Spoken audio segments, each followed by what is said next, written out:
Who were you before you learned to be nice? There comes a moment in the deep hours of night when you stop pretending, when the masks slip away like autumn leaves, and you face the mirror of your own becoming. Tonight, you might ask yourself a question that has been waiting in the shadows of your heart. Who were you before you learned to be nice? Before you learned that your anger was too much?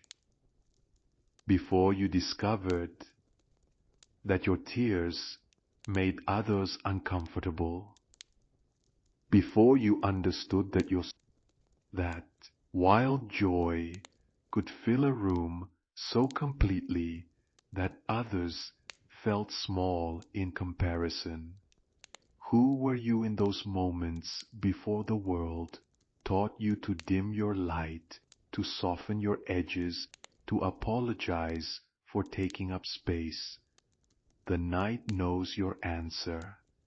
It has been keeping it safe, wrapped in the silk of forgotten dreams and childhood whispers. Tonight you begin the journey back to that original self, the one who lived before the great forgetting began. Chapter 1. The Weight of Becoming Someone Else You. Learned early that love came with conditions, not the spoken kind, but the ones that lived in the spaces between words, in the tightening around your mother's eyes when you laughed too loudly, in the way your father's shoulders tensed when you asked too many questions about the things that mattered most to him. So you began the careful work of becoming acceptable. You studied the faces around you like a scholar studies ancient texts, learning to read the subtle signals that meant approval or disappointment. You discovered that certain parts of yourself were welcome at the family table, while others had to wait outside in the cold. Your curiosity learned to whisper instead of shout. Your anger learned to hide behind smiles that never quite reached your eyes. Your sadness learned to dress itself up as tiredness, because tired was something others could understand and fits with rest, while sadness felt too vast and mysterious for the people who loved you to hold. Night after night, you practiced this careful choreography of belonging. You rehearsed responses that would earn you the currency of acceptance. You memorized the script of being good, being nice, being the kind of person others could love without feeling challenged or changed by your presence. But something inside you never stopped remembering the before times. Something wild, untamed, continued to pace behind the bars of your constructed self, waiting for the moment when you might remember that those bars were never locked from the outside. The child you were before the great editing began still lives within you. That child knew how to want things without shame, how to say no without explanation, how to feel deeply without apologizing for the mess that feelings sometimes make. That child understood that love was not something you earned through performance, but something you were worthy of simply by being alive.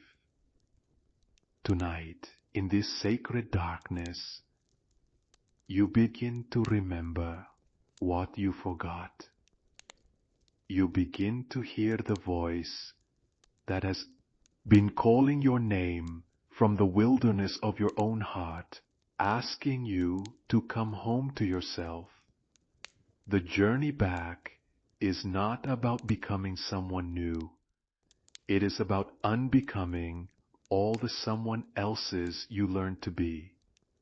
It is about peeling away the layers of learned niceness, like old paint, from a beautiful piece of furniture, revealing the original grain beneath. Chapter 2. The Museum of Discarded Selves. In the corridors of your memory, there exists a museum you have never visited consciously. Its halls are lined with glass cases containing all the parts of yourself you learned to put away. Tonight you find yourself standing at its entrance, keys in hand. The first exhibit you encounter is labeled Authentic Anger. Behind the glass stands a younger version of yourself, fists clenched, face flushed with righteous indignation. This version of you knew when something was unfair and was not afraid to say so. This version understood that anger was often love with its work clothes on, protecting what mattered most. But you were taught that angry children were difficult children.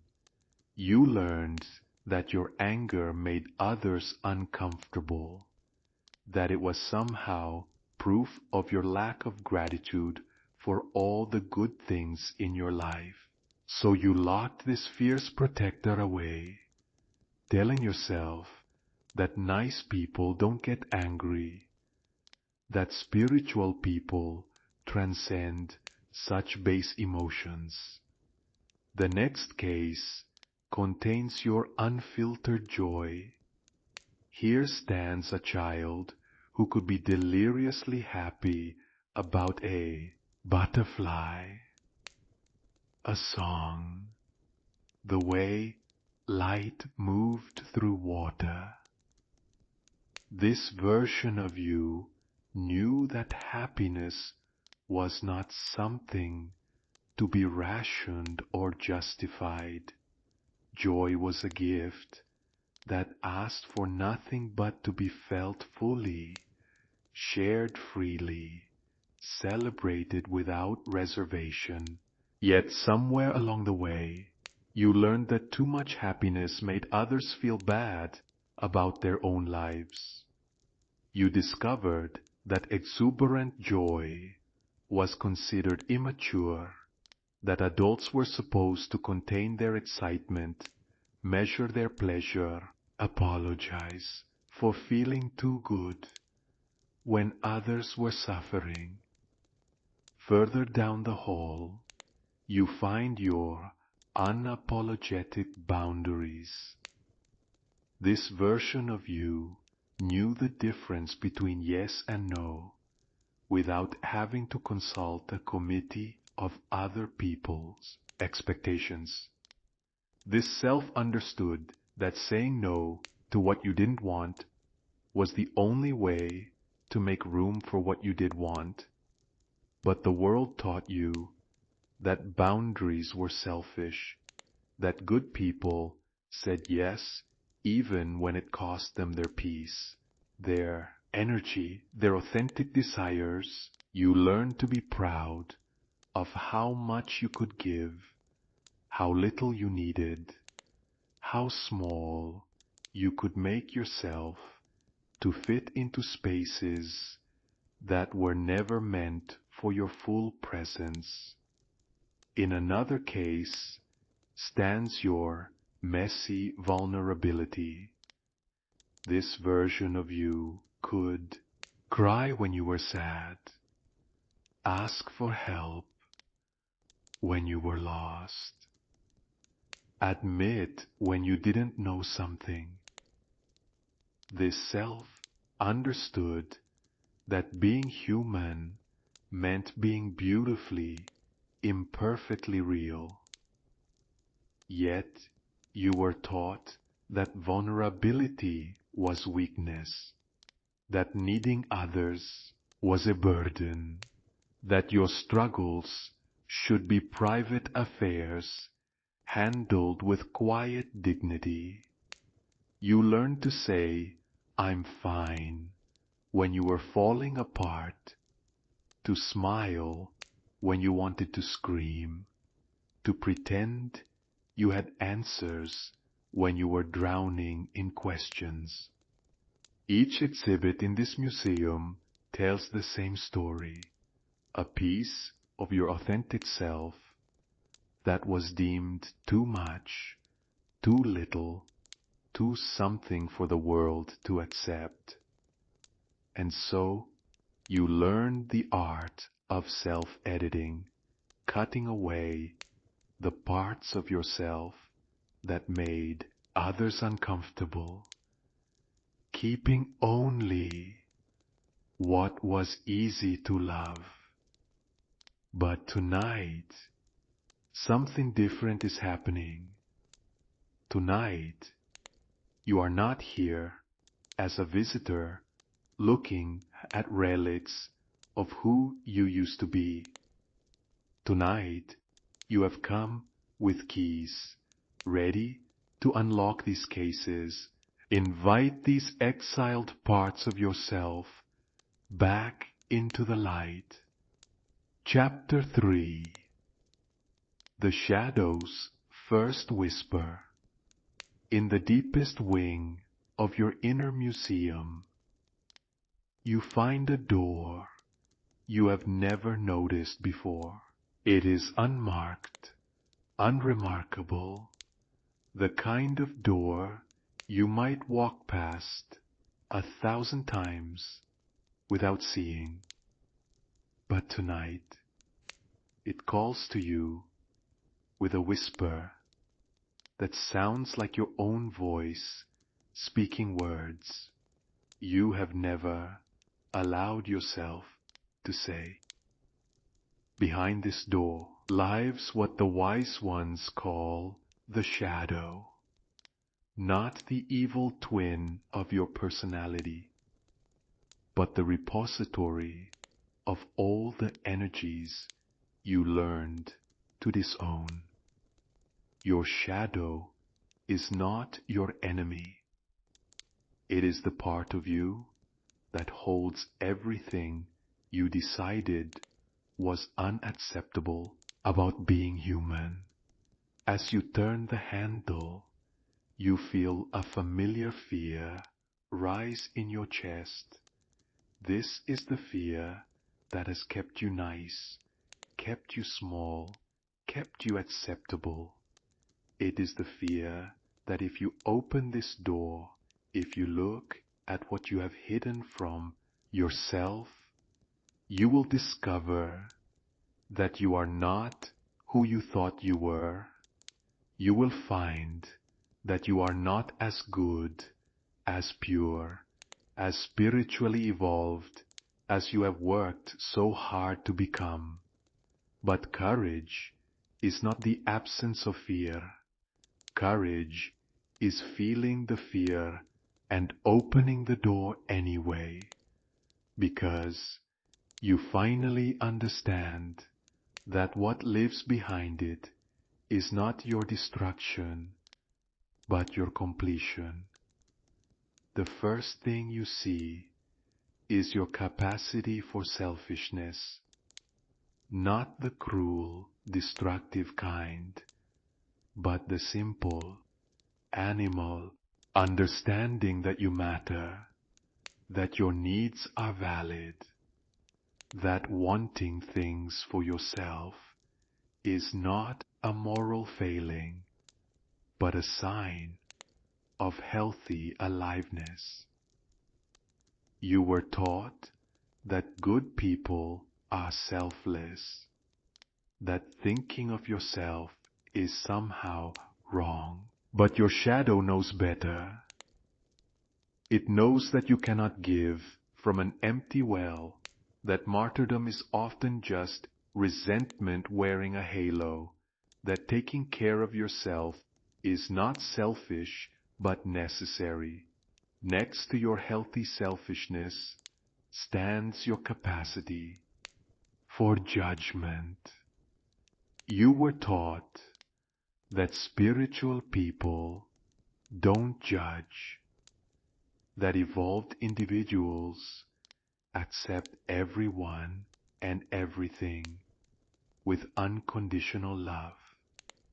But your shadow holds your discernment, your ability to recognize when something doesn't feel right, when someone's actions don't match their words, when a situation is harmful, despite looking good on the surface.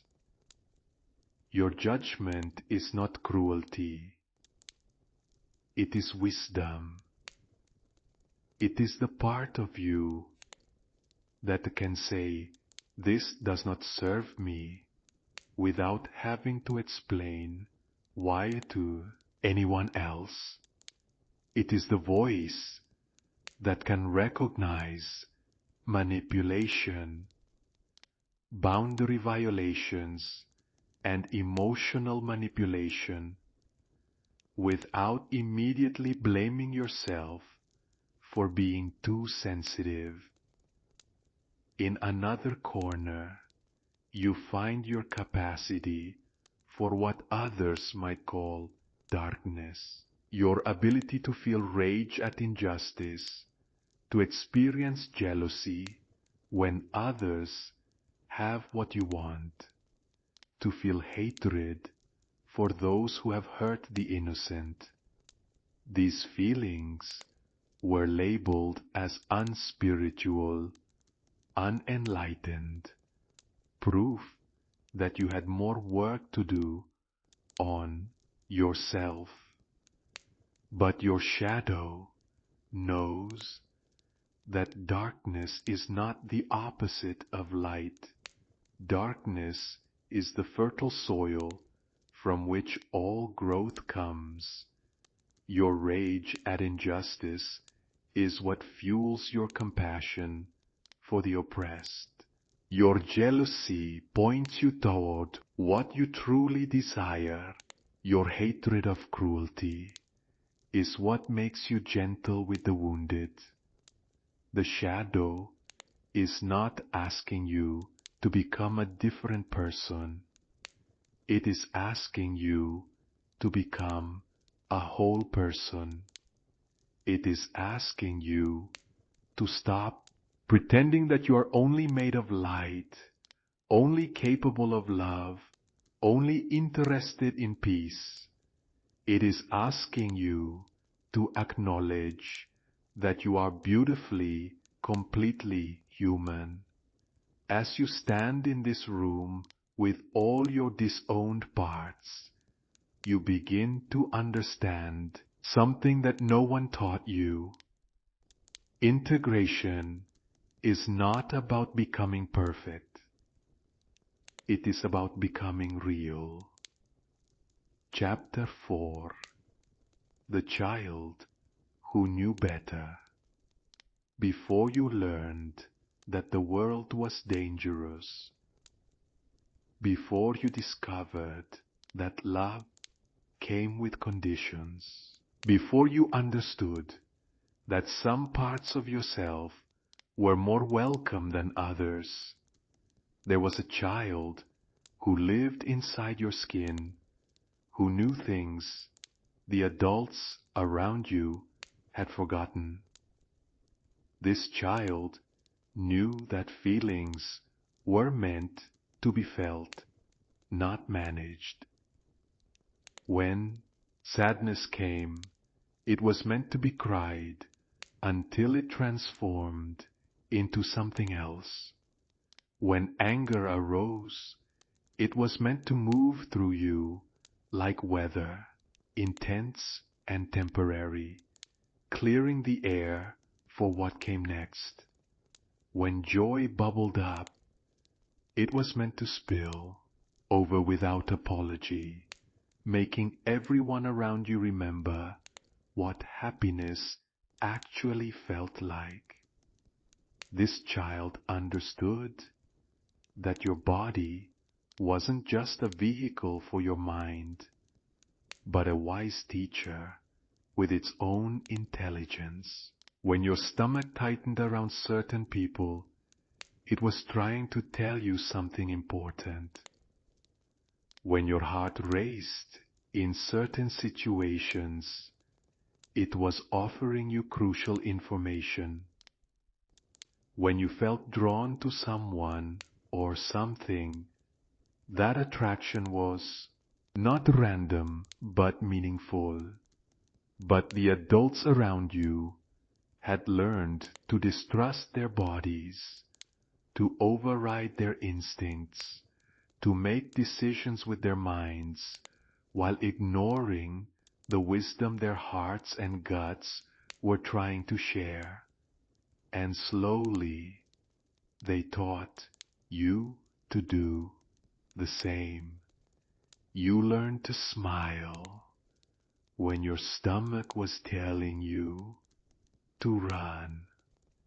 You learned to be polite when your heart was screaming that something was wrong. You learned to explain away your intuition, to rationalize your gut feelings, to trust external authorities more than your own inner knowing. The child you were before, this great forgetting knew that you were not here to be perfect. You were here to be fully, messily, gloriously human. This child understood that making mistakes was not a sign of failure, but a sign of living, that not knowing was not something to be ashamed of, but something to be curious about. This child could ask for what it wanted without a complex justification. It could say no without offering 17 reasons why. It could change its mind without feeling guilty about disappointing others. It understood that relationships were not performance contracts, but opportunities for mutual growth and discovery. Most importantly, this child knew that love was not something you earned, but something you were. Not something you had to be good enough to deserve, but something that was your birthright, simply because you existed.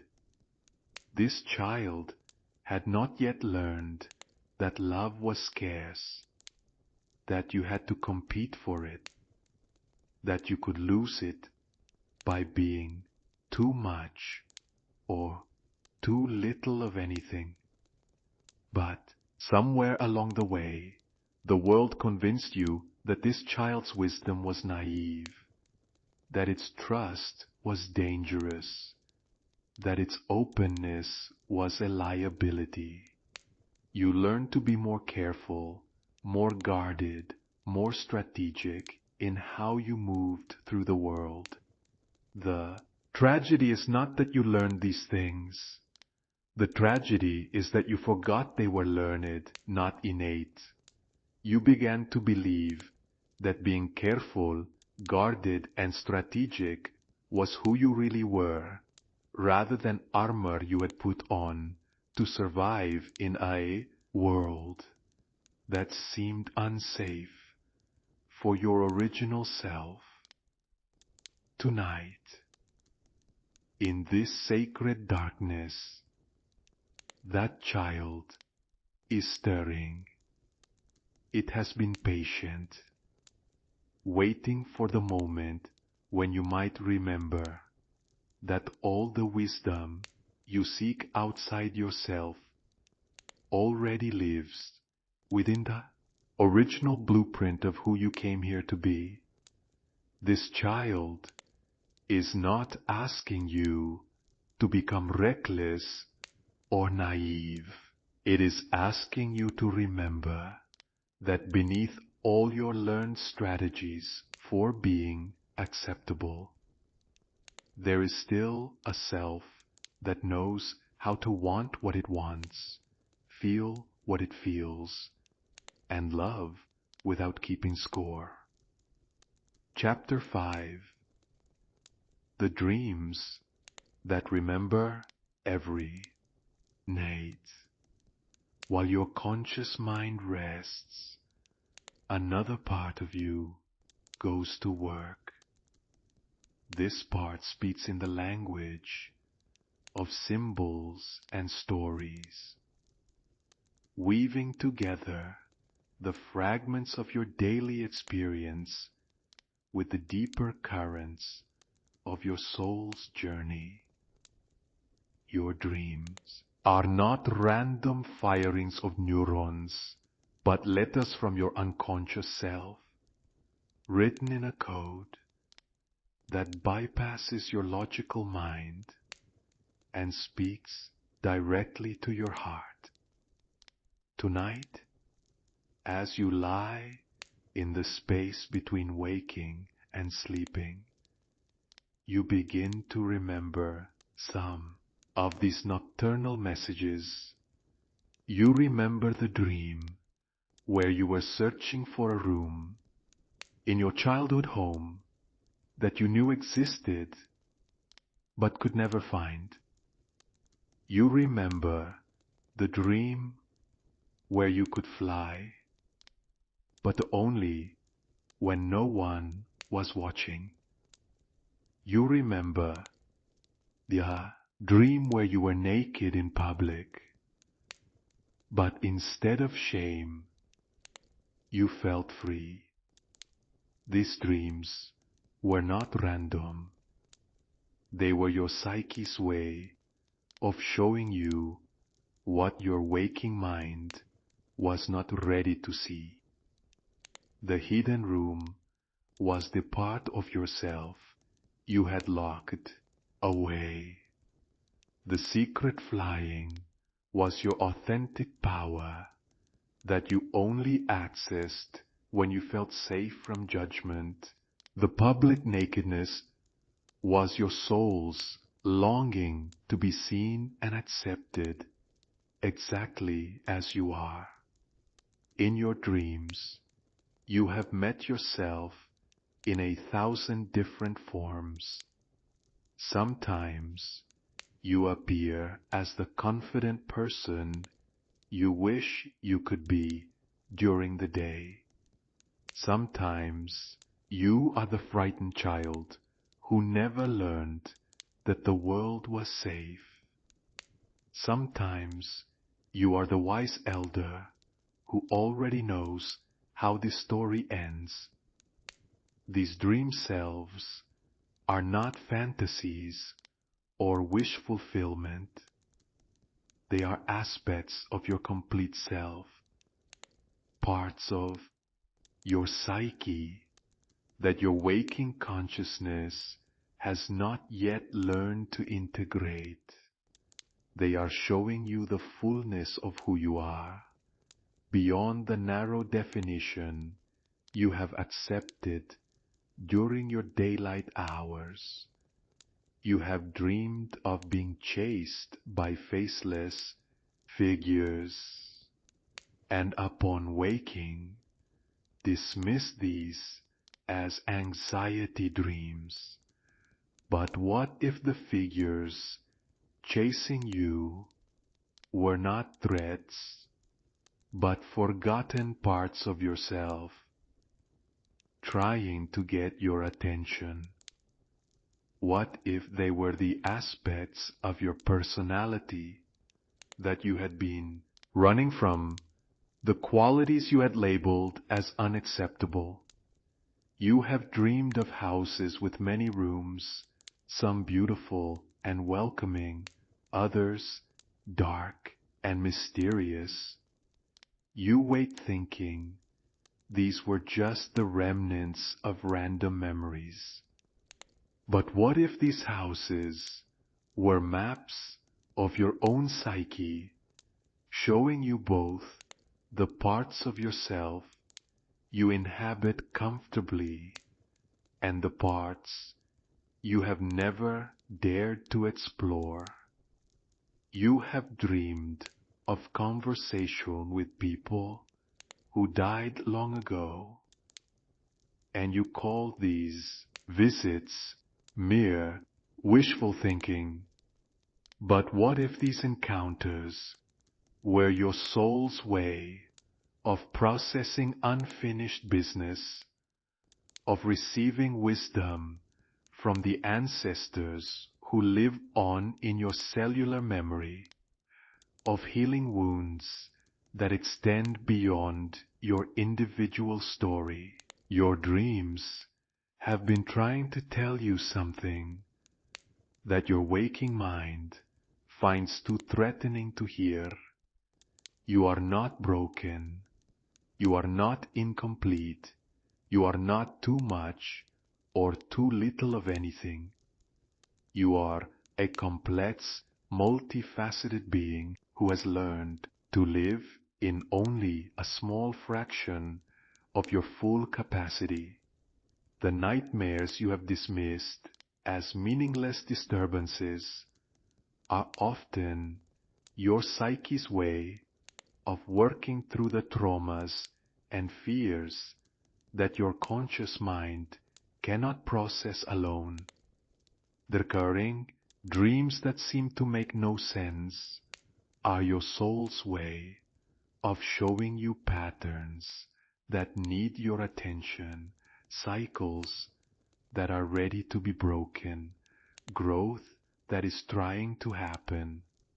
Tonight, as you rest in this liminal space between day and night, between conscious and unconscious, between who you think you are and who you really are, you begin to listen to these dream messages with new ears.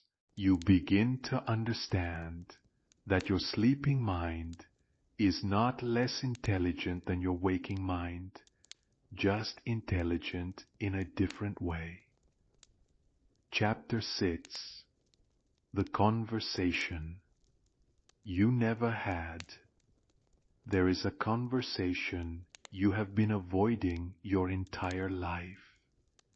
It is not with your parents, though they are part of it. It is not with your former lovers, though they appear in it.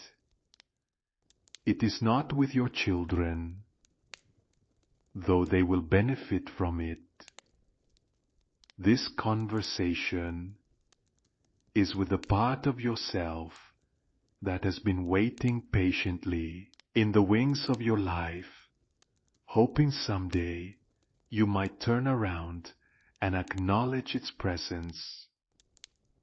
This part of you has watched you perform the role of the good person, the nice person, the person who never causes problems or makes waves. It has observed your careful choreography of acceptability, your mastery of saying what others want to hear, your expertise at being what others need you to be, and it has been taking notes.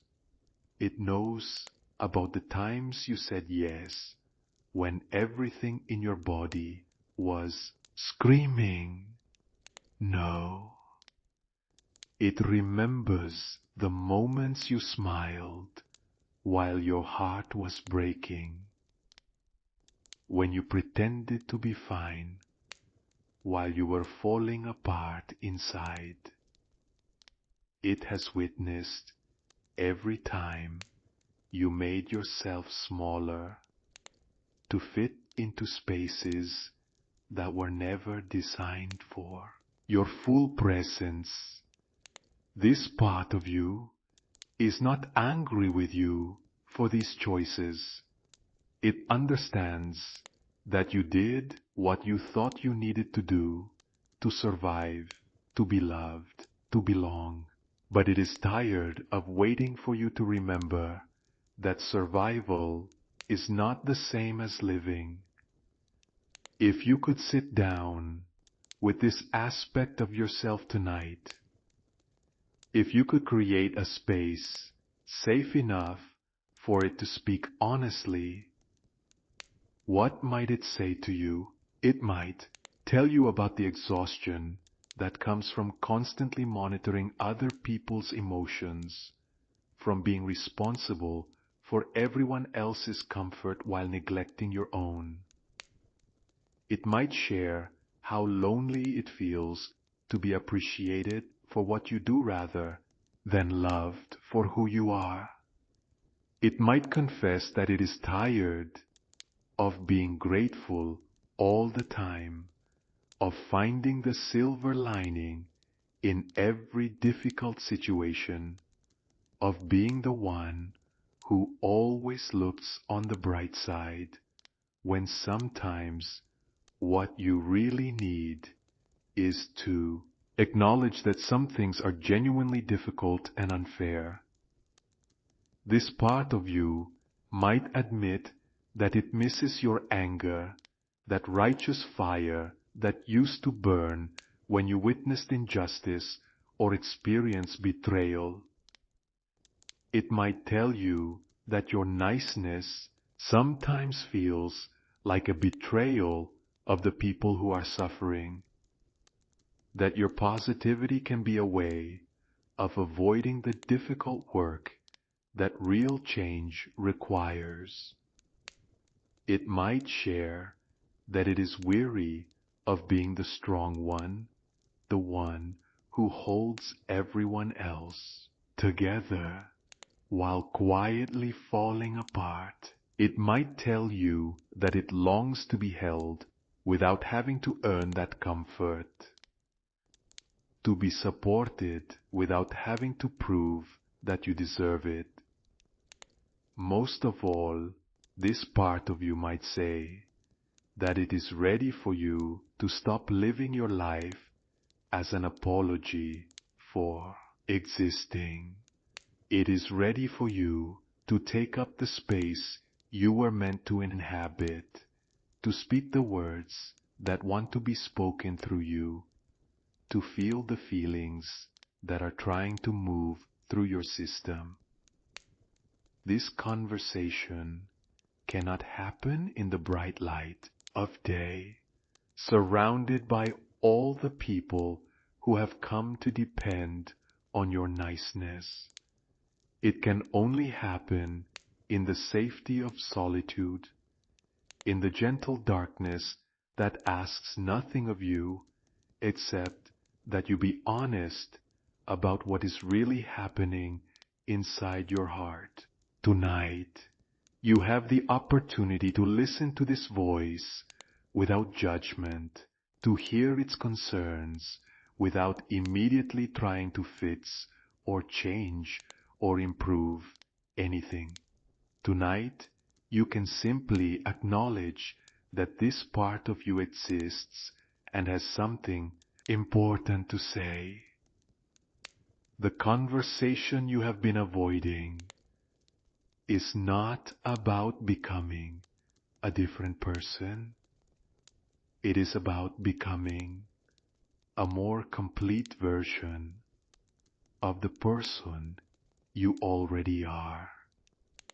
It is about integrating the parts of yourself that you have learned to disown, about making peace with the fullness of your humanity. Chapter 7: The Weight of Other People's Expectations. You carry invisible weight that no scale could ever measure. It is the accumulated mass of other people's expectations, hopes, and assumptions about who you should be. This weight has become so familiar that you no longer notice it, like a heavy coat you put on so long ago that you forgot you were wearing it. Your mother expected you to be her pride and redemption, the child who would validate her sacrifices and prove that her love was enough to create perfection.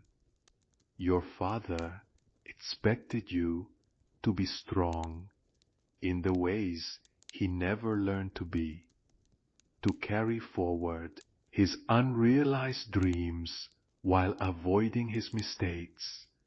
Your teachers expected you to be the good student who never questioned authority, who followed instructions without causing disruption, who made their job easier by being naturally compliant and eager to please. Your friends expected you to be the one they could count on, the reliable one who would always say yes to their requests, who would listen to their problems without burdening them with your own. Your romantic partners expected you to complete them, to fill in the gaps where they felt inadequate, to be strong where they were weak and gentle where they were hard. They expected you to love them exactly as they were, while changing everything about yourself that made them uncomfortable.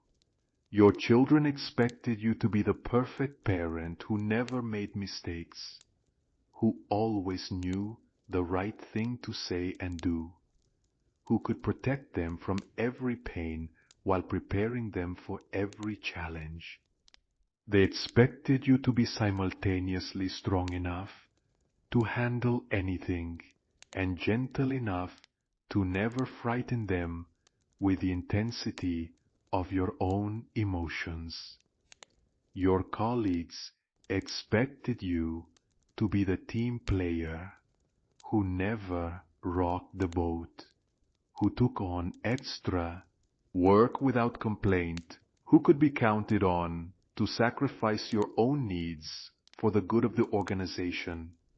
They expected you to be ambitious enough to contribute, but not so ambitious that you threatened anyone else's position. Society expected you to be productive, positive, grateful, and resilient, to bounce back from every setback with a smile, to find meaning in suffering, to transform every wound into wisdom, to be spiritual but not too otherworldly, successful but not too proud, confident but not arrogant, humble but not self-deprecating. Layer by layer, expectation by expectation, you built a life that looked perfect from the outside while feeling hollow from the inside.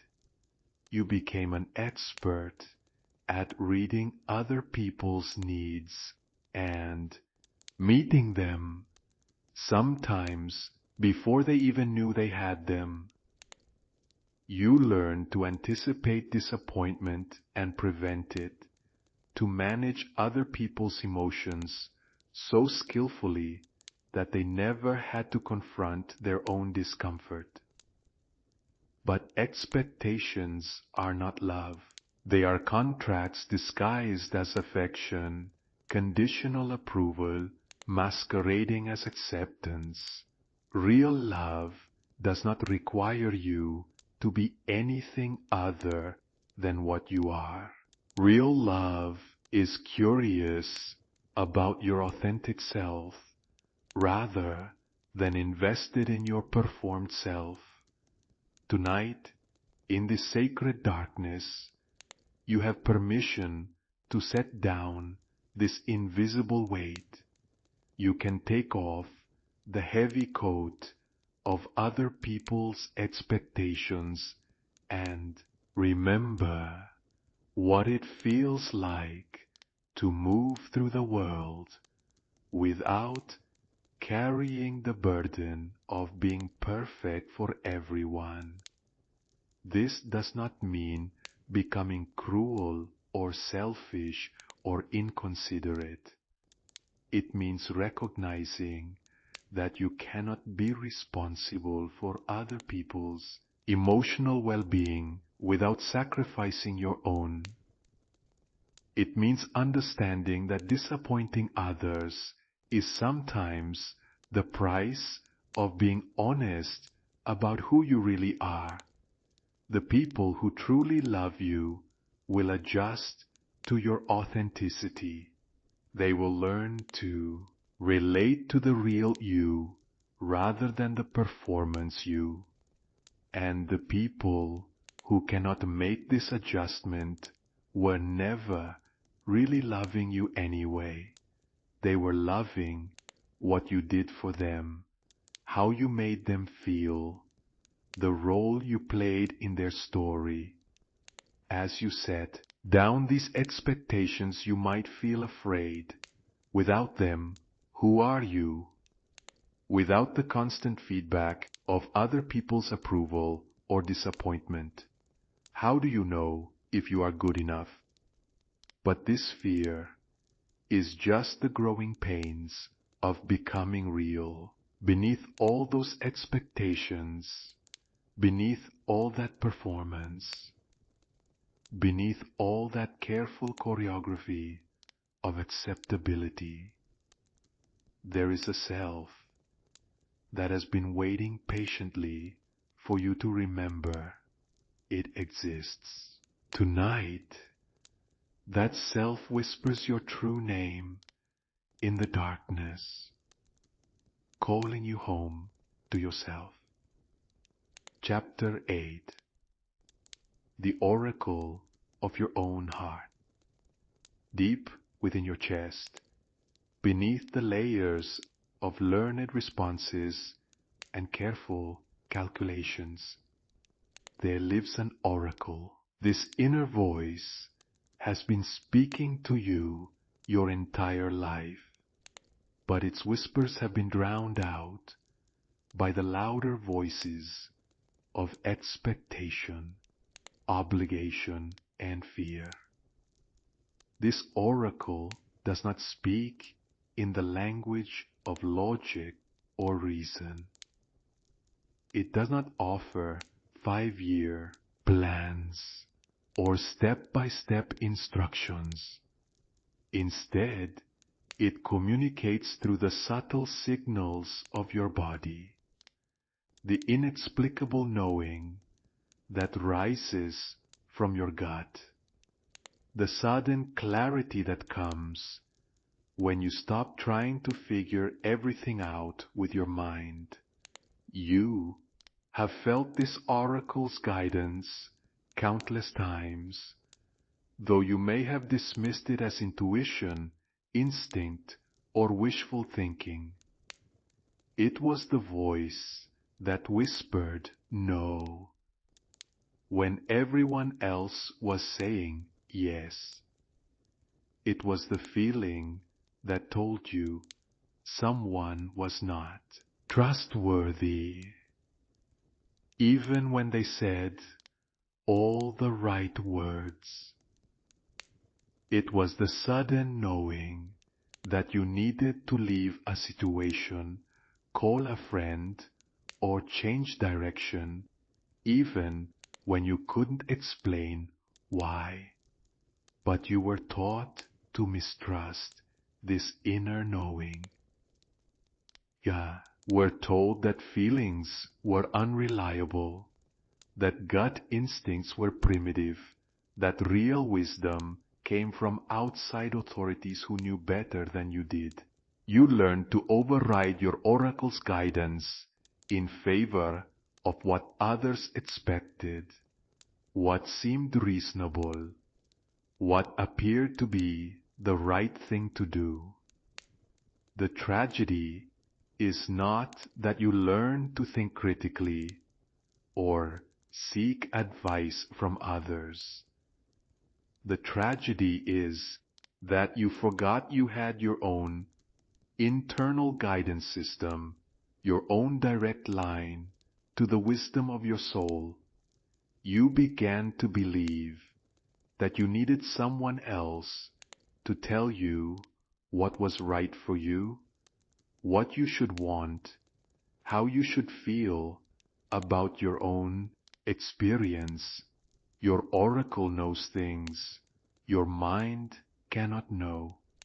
It understands the difference between what you think you should want and what your soul actually hungers for.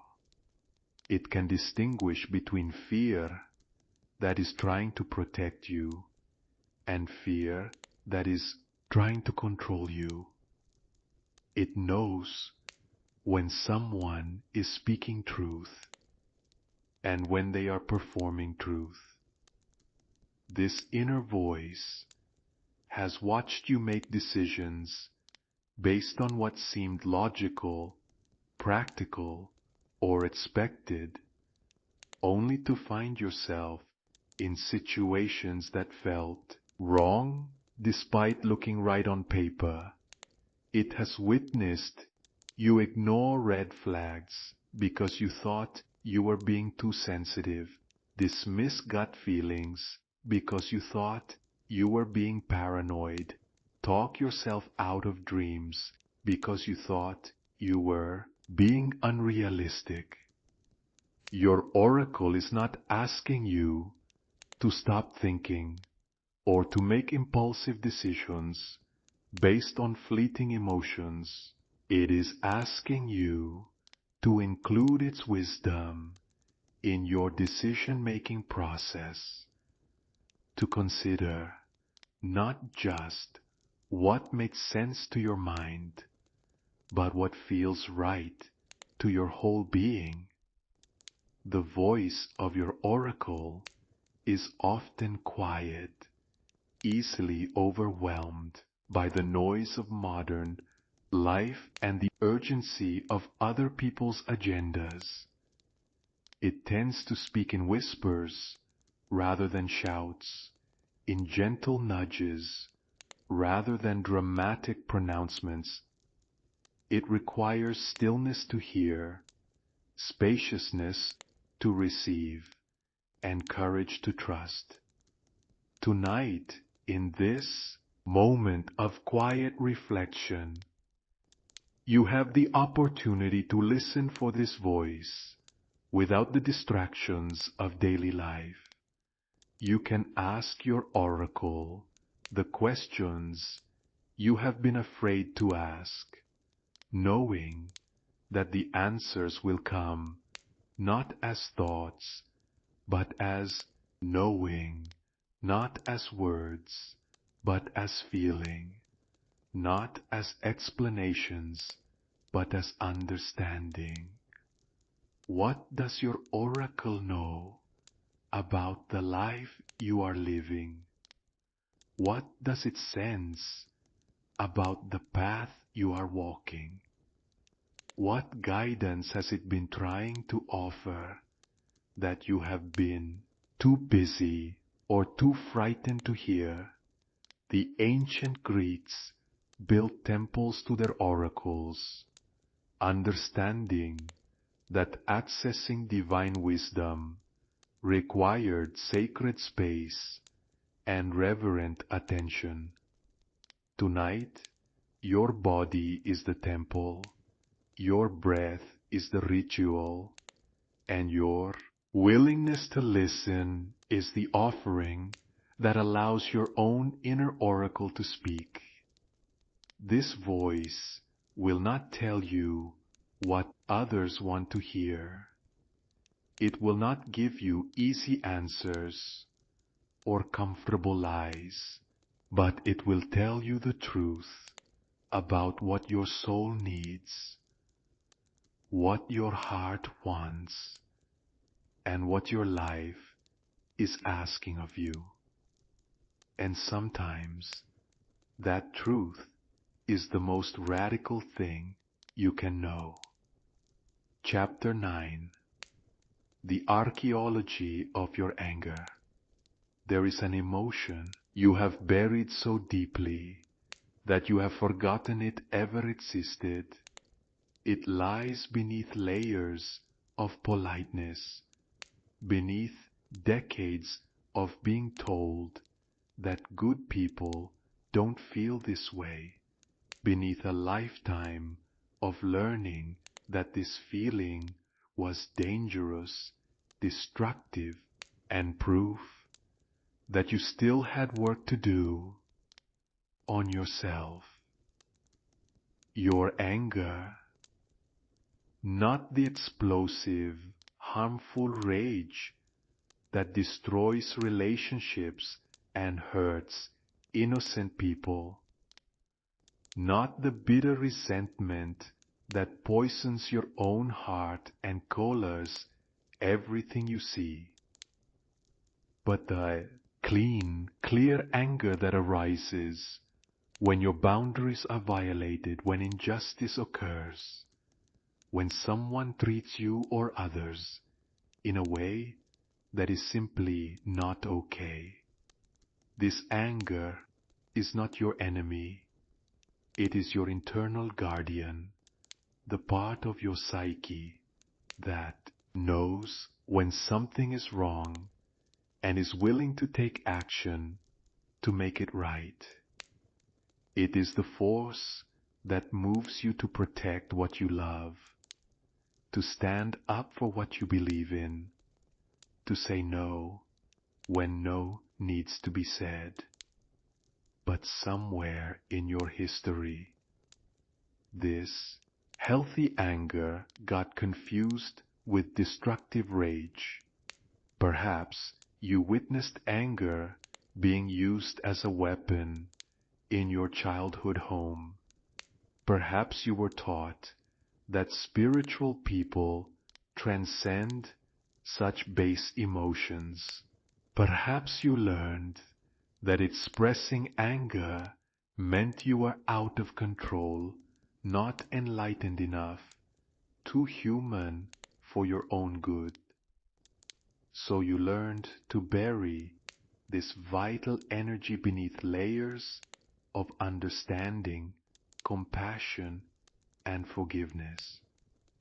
You learned to immediately skip to acceptance without allowing yourself to feel the initial response of, this is not okay. You trained yourself to find the lesson in every violation, the growth opportunity in every betrayal, the silver lining in every injustice. But anger that is buried does not disappear. It goes underground, where it ferments into depression, anxiety, passive aggressiveness, and a vague sense that something is missing from your life. It transforms into an endless tolerance for behavior that should not be tolerated, a willingness to give people unlimited chances to hurt you, a pattern of attracting situations that require you to be endlessly understanding. Tonight, you have permission to excavate this buried emotion. Not to become an angry person, but to become a complete person who has access to the full range of human emotions. Not to start fights or hold grudges, but to honor the part of you that knows when something is genuinely wrong and needs to be addressed. Your anger knows things your niceness has forgotten. It knows that boundaries without enforcement are just suggestions. It knows that some people will take advantage of your kindness if you let them. It knows that enabling someone's bad behavior is not actually loving them. It is helping them avoid the consequences that might motivate them to change. Your anger remembers every time you were mistreated and told yourself it wasn't that bad. It recalls every moment you were manipulated and blamed yourself for being too sensitive. It holds the memory of every occasion when you were asked to accept the unacceptable in the name of keeping the peace. This buried anger also carries information about your values. The things that make you angry reveal what you care about most deeply. If you feel angry about environmental destruction, it shows your love for the natural world. If you feel angry about inequality, it reveals your commitment to justice. If you feel angry when someone hurts a child, it demonstrates your protective instincts toward the innocent. Your anger is not asking you to become aggressive or cruel. It is asking you to become honest about what you will and will not accept in your life. It is asking you to stop being so understanding about behavior that should not be understood but should be stopped. The goal is not to become an angry person, but to become an integrated person who can access anger when it serves love, boundaries when they serve protection, and firmness when it serves truth. The goal is to stop being so nice that you become complicit in your own mistreatment. As you sit with this buried emotion tonight, you might feel afraid of what you will find. But anger that is acknowledged and honored does not destroy. It clarifies. It shows you what needs to change, what needs to be protected, what needs to be stood up for in your life. Your anger has been waiting patiently for you to remember that it is not the opposite of love. It is love with its work clothes on. Chapter 10.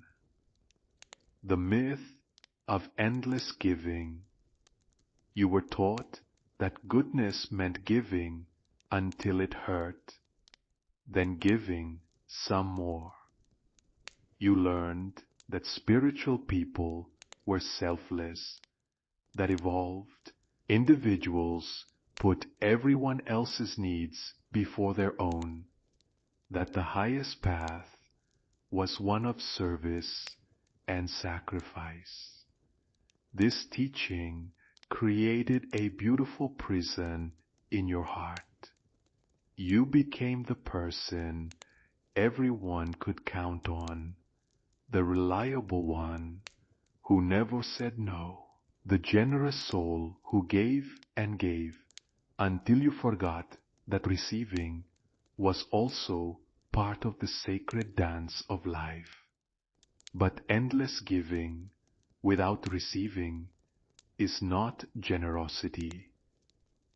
It is depletion disguised as virtue. It is a way of controlling how others see you, ensuring their approval by making yourself indispensable. It is a strategy for avoiding the vulnerability of needing others, the discomfort of asking for help, the fear that you might not be lovable for who you are, rather than what you do. You convinced yourself that needing things was selfish, that wanting was spiritually immature, that true enlightenment meant being content with whatever scraps of attention and care others were willing to offer. You learned to be proud of how little you required, how much you could give, how easy you were to love because you asked for so little in return. But this myth of endless giving has cost you more than you realize. It has cost you relationships with people who might have wanted to give to you, but were never allowed to.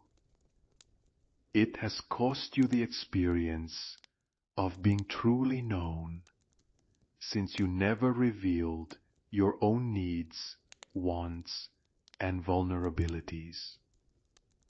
Most devastatingly, it has cost you the knowledge of what you actually want. You became so skilled at reading other people's needs and meeting them that you lost touch with your own desires. You learned to want what others wanted you to want, to need what was convenient for others to give, to dream dreams that made everyone else comfortable.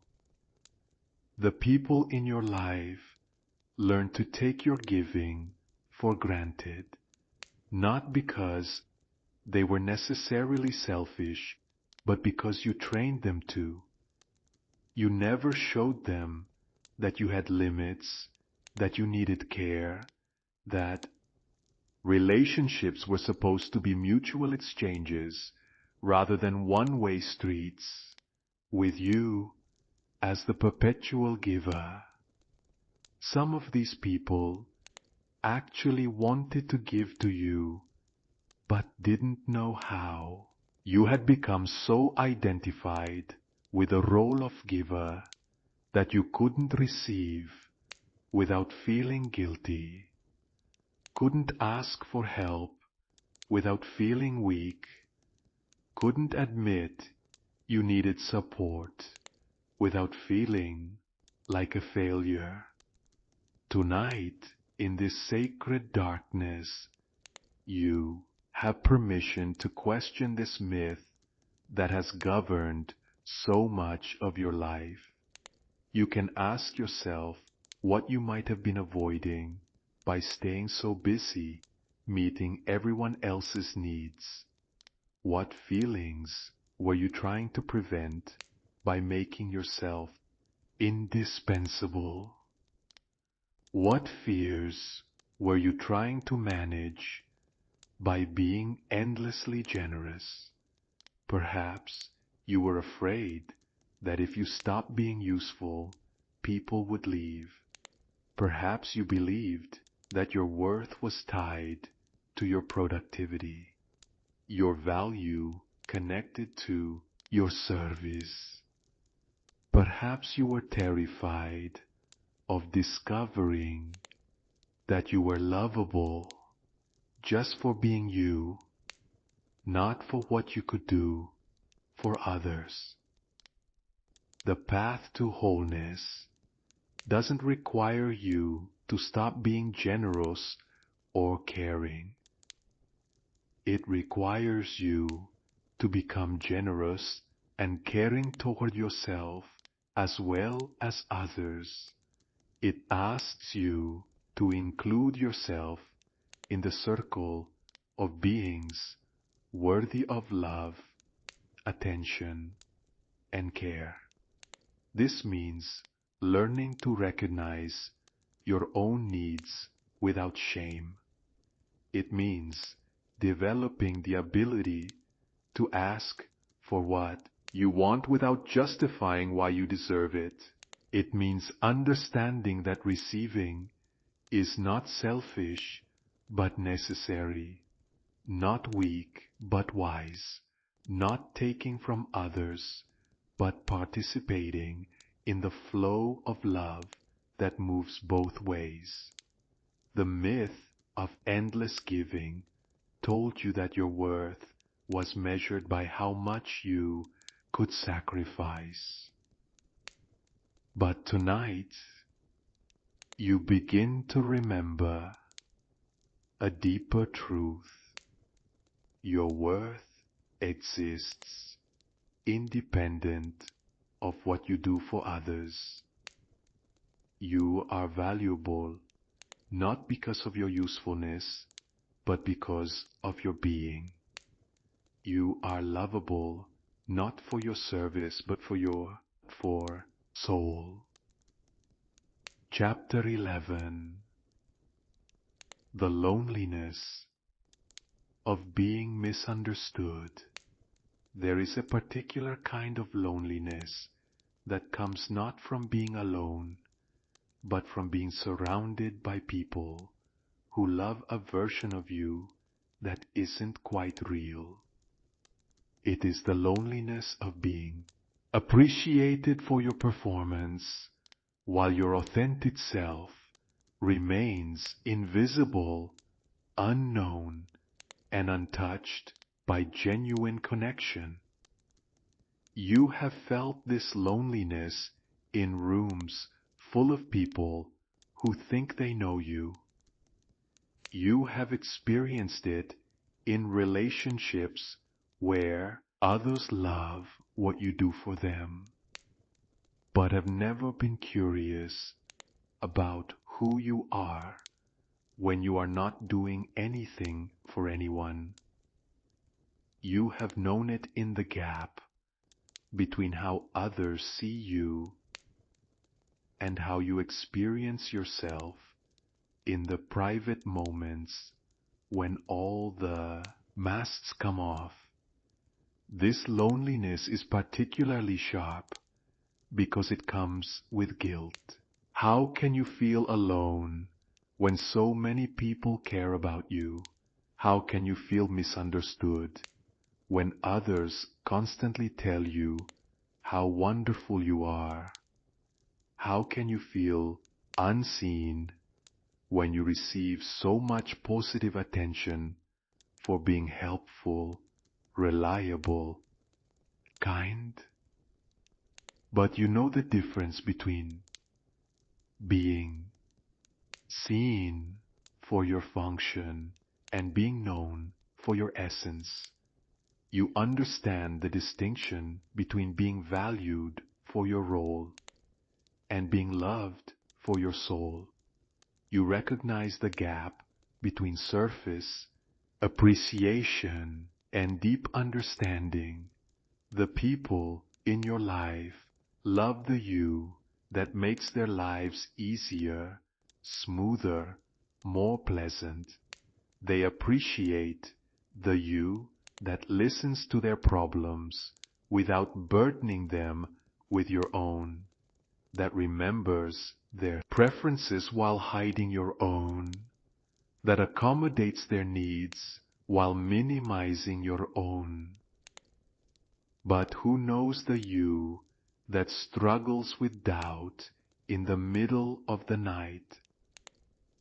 Who has space for the you that sometimes feels angry, confused, or overwhelmed. Who is curious about your dreams, your fears, your secret longings for a life that might look different from the one you are living? This loneliness is not a sign that you are ungrateful or that the people in your life are inadequate.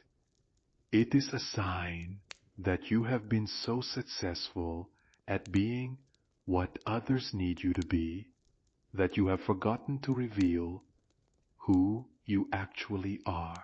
It is evidence that you have been so focused on understanding others that you have not allowed others to understand you. The saddest part of this particular loneliness is that it is largely self-created. You have trained the people around you to relate to your persona rather than your person. You have shown them your strength, but hidden your vulnerability, shared your wisdom, but concealed your confusion, offered your support, but rejected their attempts to support you. You have become the friend who everyone calls when they need advice, but who never calls anyone when you need guidance. You have become the family member who everyone relies on, but who never reveals your own struggles. You have become the partner who takes care of everyone else's emotional needs while keeping your own carefully private. But connection requires revelation. Love needs truth to grow on. Understanding demands that you allow yourself to be understood, not just by revealing your positive qualities, but by sharing your full humanity. Tonight, you sit with this loneliness, not to wallow in it, but to understand what it is trying to teach you.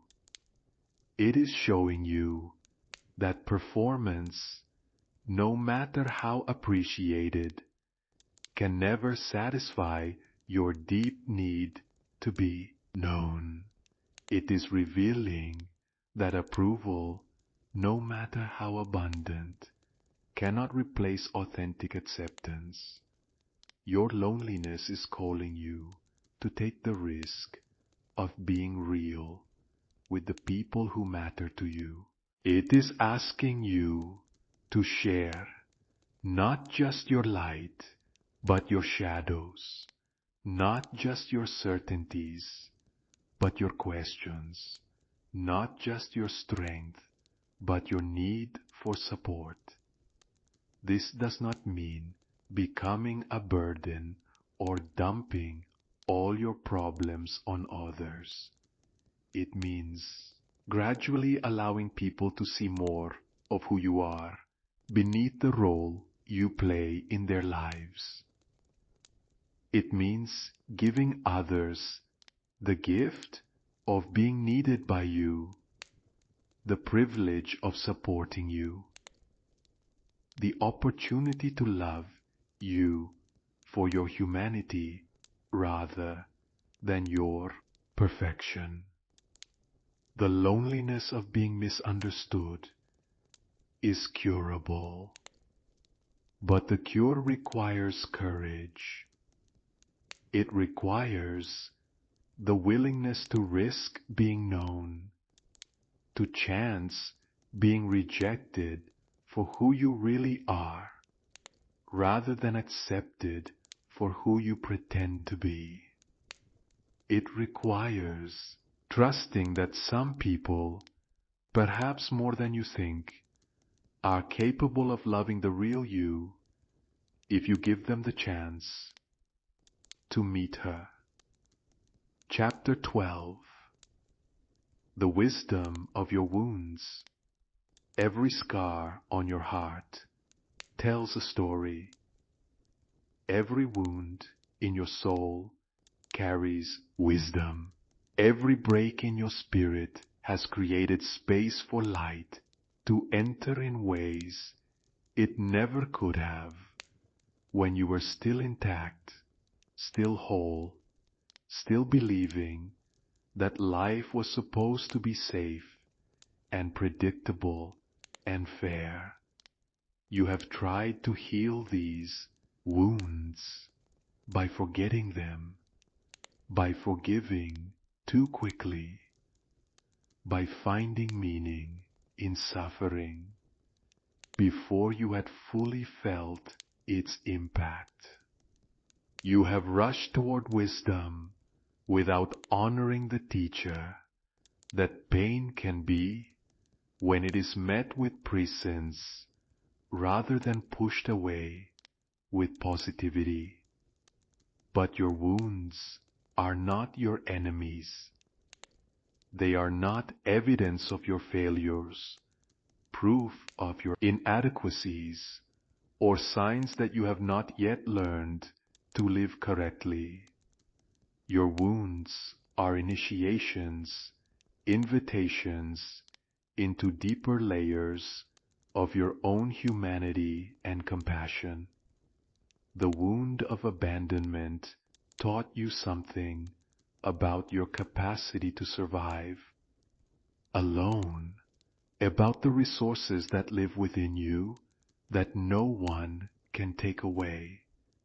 It showed you that you could lose love and not die, that you could be left and still continue, that your worth was not dependent on anyone else's decision to stay or go.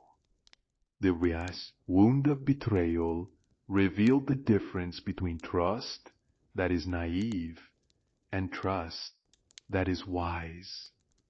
It showed you that not everyone who speaks kindly has kind intentions, that not everyone who makes promises intends to keep them, that your capacity to love deeply does not obligate you to love unwisely.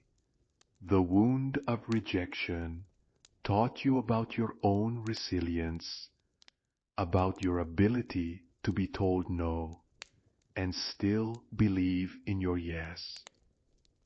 It showed you that other people's inability to see your value does not diminish your worth, that being unwanted by some does not make you unwantable by all.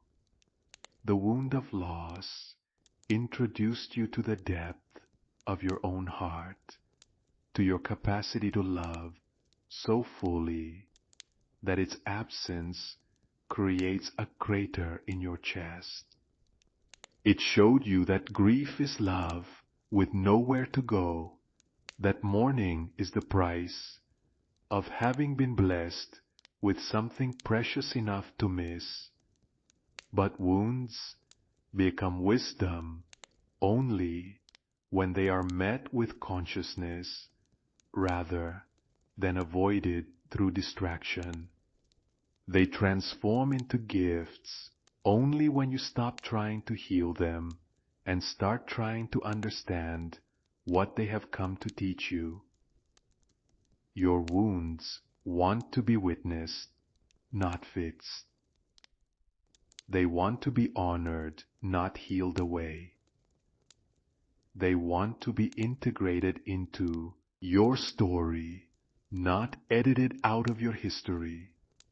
They are asking you to let them change you in ways that make you more human, more compassionate, more real. The places where you have been broken are often the places where you become most beautiful. The cracks in your heart are where the light gets in and where the light gets out, illuminating not only your own path, but the paths of others who are walking through similar darkness. Your wounds have given you gifts you never asked for, but desperately needed.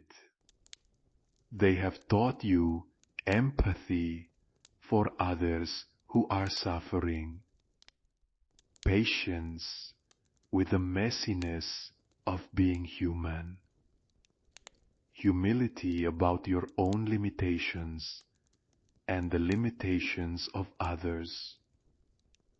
They have shown you that you are stronger than you thought you were, more resilient than you believed you could be, more capable of surviving difficult things than you ever wanted to discover. They have revealed capacities within you that only emerge under pressure, qualities that only develop through adversity. Tonight, instead of seeing your wounds as things to be overcome, you can begin to see them as teachers who have been walking with you all along. Instead of trying to return to who you were before you were hurt, you can appreciate who you have become because of how you have been initiated by pain. This does not mean glorifying suffering or seeking out pain.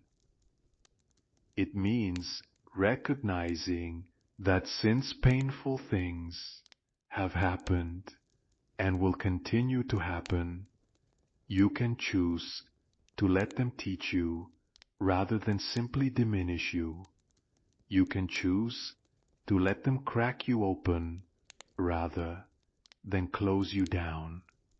Your wounds are not the most important thing about you, but they are not the least important thing either.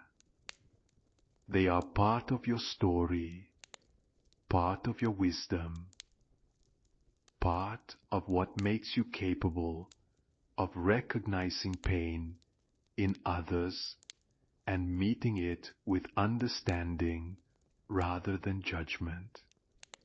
The goal is not to heal your wounds so completely that they disappear. The goal is to integrate them so thoroughly that they become sources of strength rather than sites of ongoing suffering, teachers rather than tormentors, gifts rather than curses. Chapter 13. The Call of Your Unlived Life. Within you lives a person you have never been. She exists in the space between who you are and who you might become, in the gap between the life you are living and the life that calls to you in quiet moments when you are brave enough to listen. This unlived self is not a fantasy or a daydream. She is a potential that has been waiting patiently for you to create the conditions that would allow her to emerge. She represents possibilities you have not explored, paths you have not taken, aspects of yourself you have not yet dared to embody. You catch glimpses of her sometimes. She appears when you watch someone doing something you have always wanted to do, but convinced yourself you couldn't or shouldn't. She whispers to you when you read about someone who made a radical change in their life and created something beautiful from the courage to start over. She is the version of you who speaks her truth even when her voice shakes. She is the you who takes up space unapologetically, who pursues her desires without justifying why she deserves them, who creates boundaries that protect her energy and attention for what matters most to her. This unlived self is the you who would travel to places that call to her soul, even if she had to go alone. She is the you who would pursue work that feeds her spirit, even if it paid less than work that only feeds her bank account. She is the you who would end relationships that drain her, even if it meant being alone for a while. She is the you who would write the book, start the business, learn the language, take the class, have the difficult conversation, make the bold move that your current self thinks about, but never quite finds the courage to attempt. But this unlived life is not calling to you from some distant future. It is pressing against the boundaries of your current existence right now, asking to be born through the choices you make today, tomorrow, in the small moments when you choose courage over comfort, authenticity over approval, growth over safety. The tragedy is not that you haven't become this version of yourself yet. The tragedy would be reaching the end of your life, having never allowed her to emerge, having spent all your years being who others needed you to be, while the person you came here to be remained forever potential, forever unlived. Your unlived life is not asking you to abandon everything you have built or to reject everyone you love. It is asking you to stop abandoning yourself, to stop rejecting the parts of you that don't fit into the neat categories others have created for you. Sometimes this unlived self feels dangerous to your current life. She threatens the stability you have worked so hard to create, the identity you have spent years constructing, the relationships that depend on you remaining exactly as you are.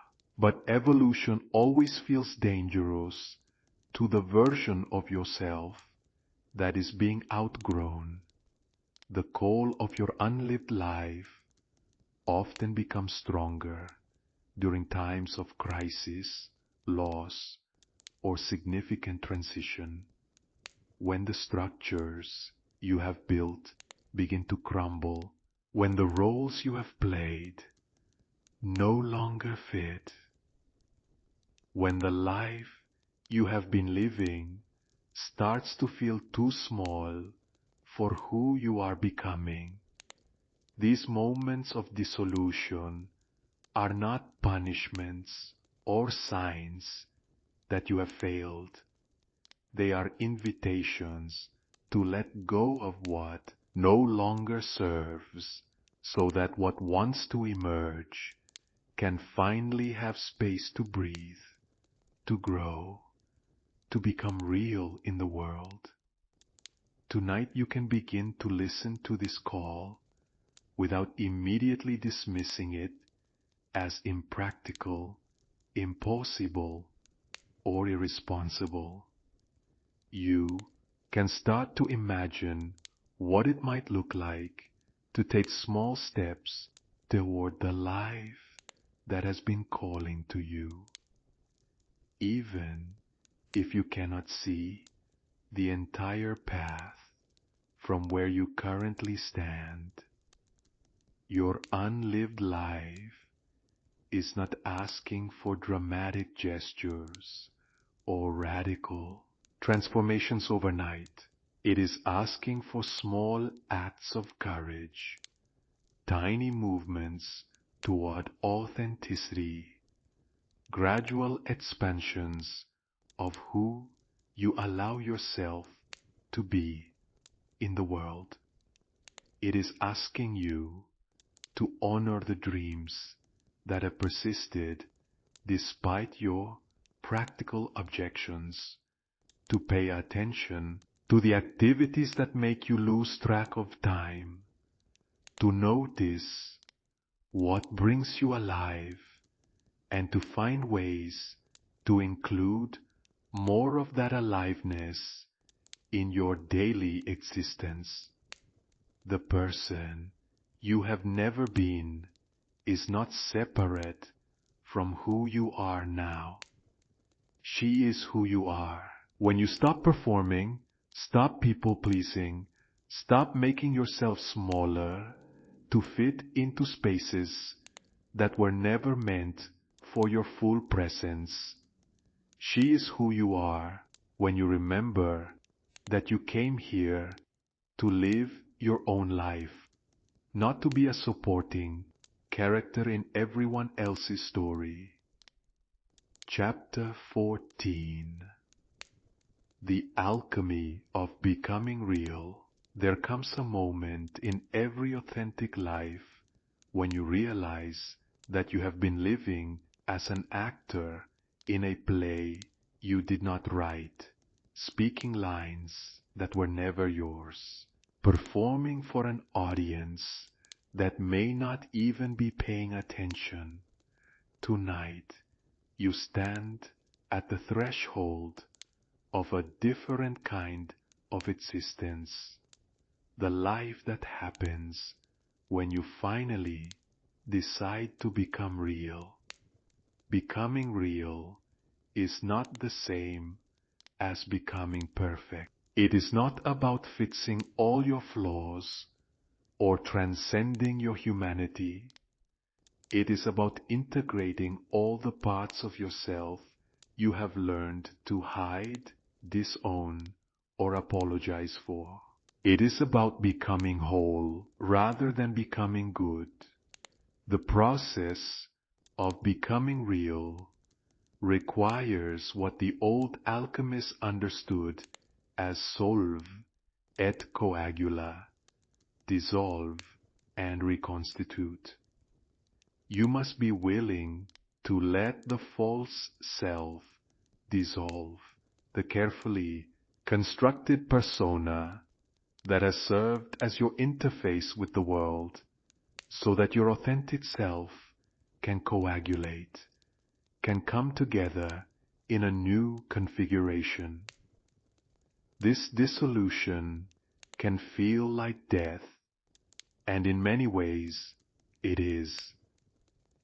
It is the death of who you thought you were supposed to be, the death of who others needed you to be, the death of the image you spent years perfecting.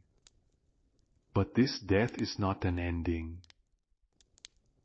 It is a metamorphosis, like the caterpillar that dissolves into primordial soup before reorganizing into a butterfly.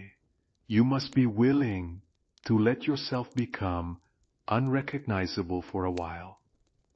You must trust that the intelligence that knows how to transform caterpillars also knows how to transform human souls. The first stage of this alchemy is acknowledgement. Seeing clearly what you have been and who you have become through years of adaptation, compromise, and unconscious choice. This seeing is not for the purpose of judgment, but for the purpose of understanding what needs to be composted and what needs to be preserved. You begin to see how you learn to read other people's emotions and respond to them before they were even fully formed. You recognize how you develop the ability to anticipate needs and meet them, often at the cost of losing touch with your own needs and desires. You notice how you became fluent in the language of accommodation, how you learned to make yourself smaller, quieter, more convenient for others to love. You see how you mastered the art of being indispensable while remaining invisible, useful while staying unknown. This seeing without judgment allows you to appreciate the intelligence of your adaptations. You were not weak or wrong to develop these strategies. You were doing what seemed necessary to survive, to be loved, to belong in a world that often felt unsafe for your authentic expression. But now you have the opportunity to choose consciously what you once chose unconsciously. You can decide which of your adaptations still serve you and which have become prisons that keep you from experiencing the fullness of your own life. The second stage of this alchemy is reclamation, gathering up the pieces of yourself that you scattered along the way, calling back the energies you dispersed in service of others' comfort, retrieving the dreams you abandoned in favor of more practical pursuits. This reclamation is not about becoming selfish or inconsiderate. It is about becoming self-full, full of your own self, connected to your own center, rooted in your own truth. It is about developing the capacity to give from abundance rather than depletion, to love from wholeness rather than emptiness. You begin to reclaim your right to want things without justifying why you deserve them. You retrieve your capacity to feel angry when your boundaries are violated, sad when you are disappointed, joyful when good things happen, afraid when you are facing something genuinely challenging. You gather back your power to say no without elaborate explanations, to disappoint others when being truthful requires it, to prioritize your own well-being without feeling guilty about the impact on others.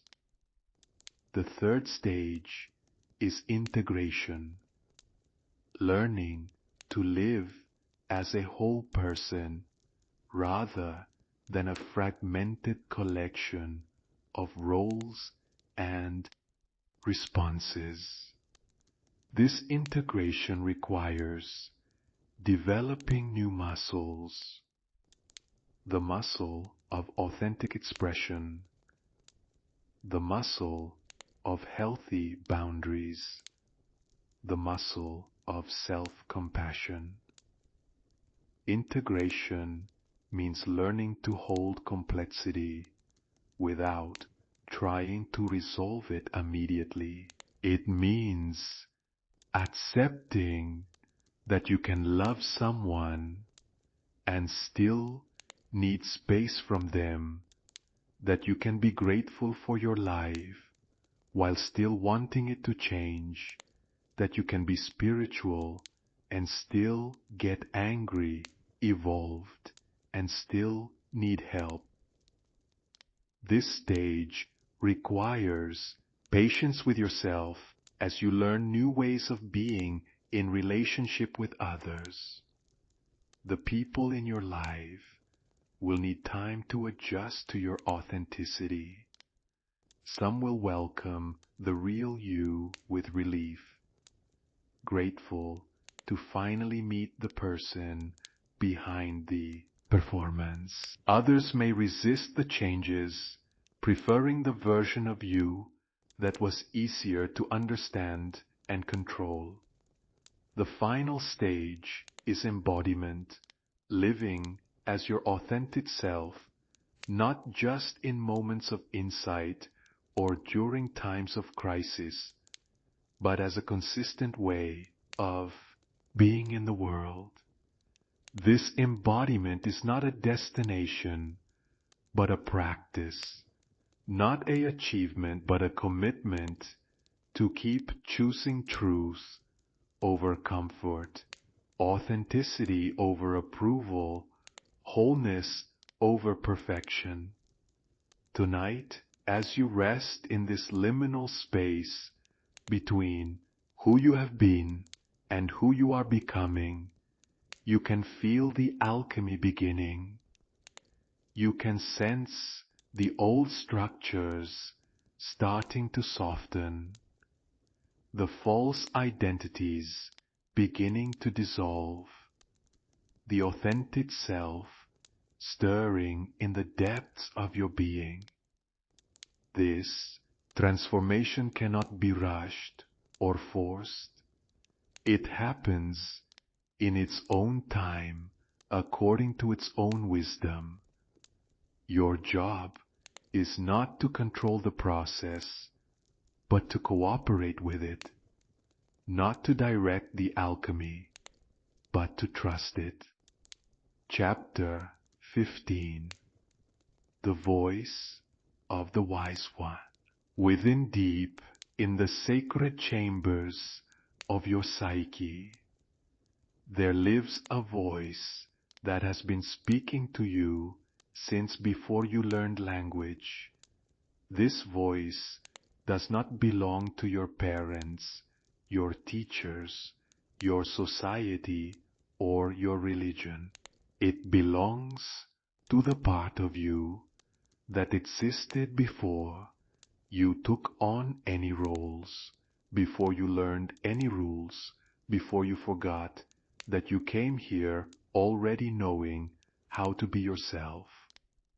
This is the voice that the depth psychologists call the wise old man or wise old woman, the archetypal figure who appears in dreams and fairy tales as the mentor, the guide, the one who knows the way through the dark forest of confusion and back to the kingdom of your own authentic power. But this voice does not live only in dreams and stories. It lives within you, available to you whenever you create the conditions of stillness and receptivity that allow you to hear its guidance. It is the voice that speaks not in shoulds and musts, but in knowings that arise from the deepest layers of your being. This inner wisdom keeper has been watching your journey with infinite patience and compassion. It has observed your struggles with understanding rather than judgment, your mistakes with mercy rather than criticism, your confusion with guidance rather than condemnation. If you could sit with this wise presence tonight, if you could create space for it to speak without the interference, of your everyday anxieties and obligations. What might it say to you? It might begin by acknowledging how hard you have tried to be good, how much effort you have put into being the person others needed you to be, how faithfully you have served the expectations placed upon you by a world that often forgot to ask what you needed or wanted for yourself. This wise voice sees how exhausted you are from carrying the weight of other people's emotions, how depleted you have become from giving more than you receive, how disconnected you feel from your own desires after years of prioritizing everyone else's needs. But it also sees something else, the immense strength it has taken to survive your own sensitivity in a world that often feels too harsh for hearts like yours. It recognizes the courage required to keep loving despite betrayal, to keep trusting despite disappointment, to keep hoping despite evidence that life does not always reward goodness with happiness. Your inner wise one knows that your struggles have not been weaknesses, but initiations. Every difficulty you have faced has been developing capacities within you that could not have emerged any other way. Your sensitivity has become wisdom. Your pain has become compassion. Your confusion has become humility. This voice might tell you that there is nothing wrong with you that needs to be fixed, nothing broken that needs to be repaired, nothing missing that needs to be found outside yourself. You are not a problem to be solved, but a mystery to be lived, not a mistake to be corrected, but a story still being written. It might remind you that the very qualities you have learned to see as flaws, your intensity, your depth, your need for meaning, your inability to be satisfied with superficial connections, are actually gifts that the world desperately needs. Your refusal to accept shallow answers to deep questions is not a character defect, but a spiritual calling. Your wise inner voice knows things about your future that your anxious mind cannot access. It knows that the path ahead, while different from what you imagined, will be exactly what your soul needs to continue growing. It knows that the relationships that are meant for you will be able to handle your authenticity, and the ones that cannot were never meant to last. This voice sees the bigger picture of your life's journey in ways that your day-to-day perspective cannot. It understands that the delays you have experienced were necessary preparation, that the losses you have suffered created space for something better, that the confusion you have felt was the prerequisite for a deeper understanding. Most importantly, your inner wise one wants you to know that you can trust yourself. Despite all the messages you have received about needing external validation, professional guidance, or spiritual authority to make good decisions, you have within you a guidance system. that is perfectly calibrated to your unique path. This does not mean you should never seek advice or support from others. It means you should learn to run all external guidance through the filter of your own inner knowing, accepting what resonates and releasing what does not, regardless of the credentials or reputation of the source. Tonight, as you rest in the presence of this wise inner voice, you can begin to distinguish between the chatter of your anxious mind and the deeper knowing of your soul. You can start to trust that the answers you seek are not hidden in some distant place, but are waiting to emerge from the wisdom that has always lived within you. The voice of your inner wise one is not loud or dramatic. It does not compete with the noise of the world for your attention. It simply waits with infinite patience and love for you to remember that you already know everything you need to know to live your life authentically and well. Chapter 16. The Invitation to Remember. As this night journey draws toward its close, you find yourself changed by the traveling, transformed by the witnessing, different from who you were when you first began to question who you were before you learned to be nice. The question that began this exploration was not really about returning to some previous version of yourself.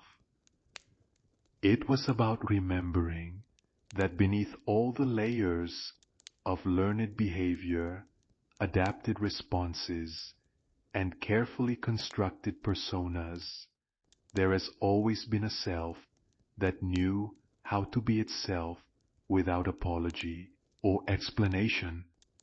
This original self was never lost, though it may have been forgotten. It was never broken, though it may have been buried. It was never insufficient, though you may have been convinced that it needed to be improved, refined, or made more acceptable to others. Tonight, you have been doing the sacred work of archaeology, excavating the authentic self from beneath the sediment of years spent being who others needed you to be.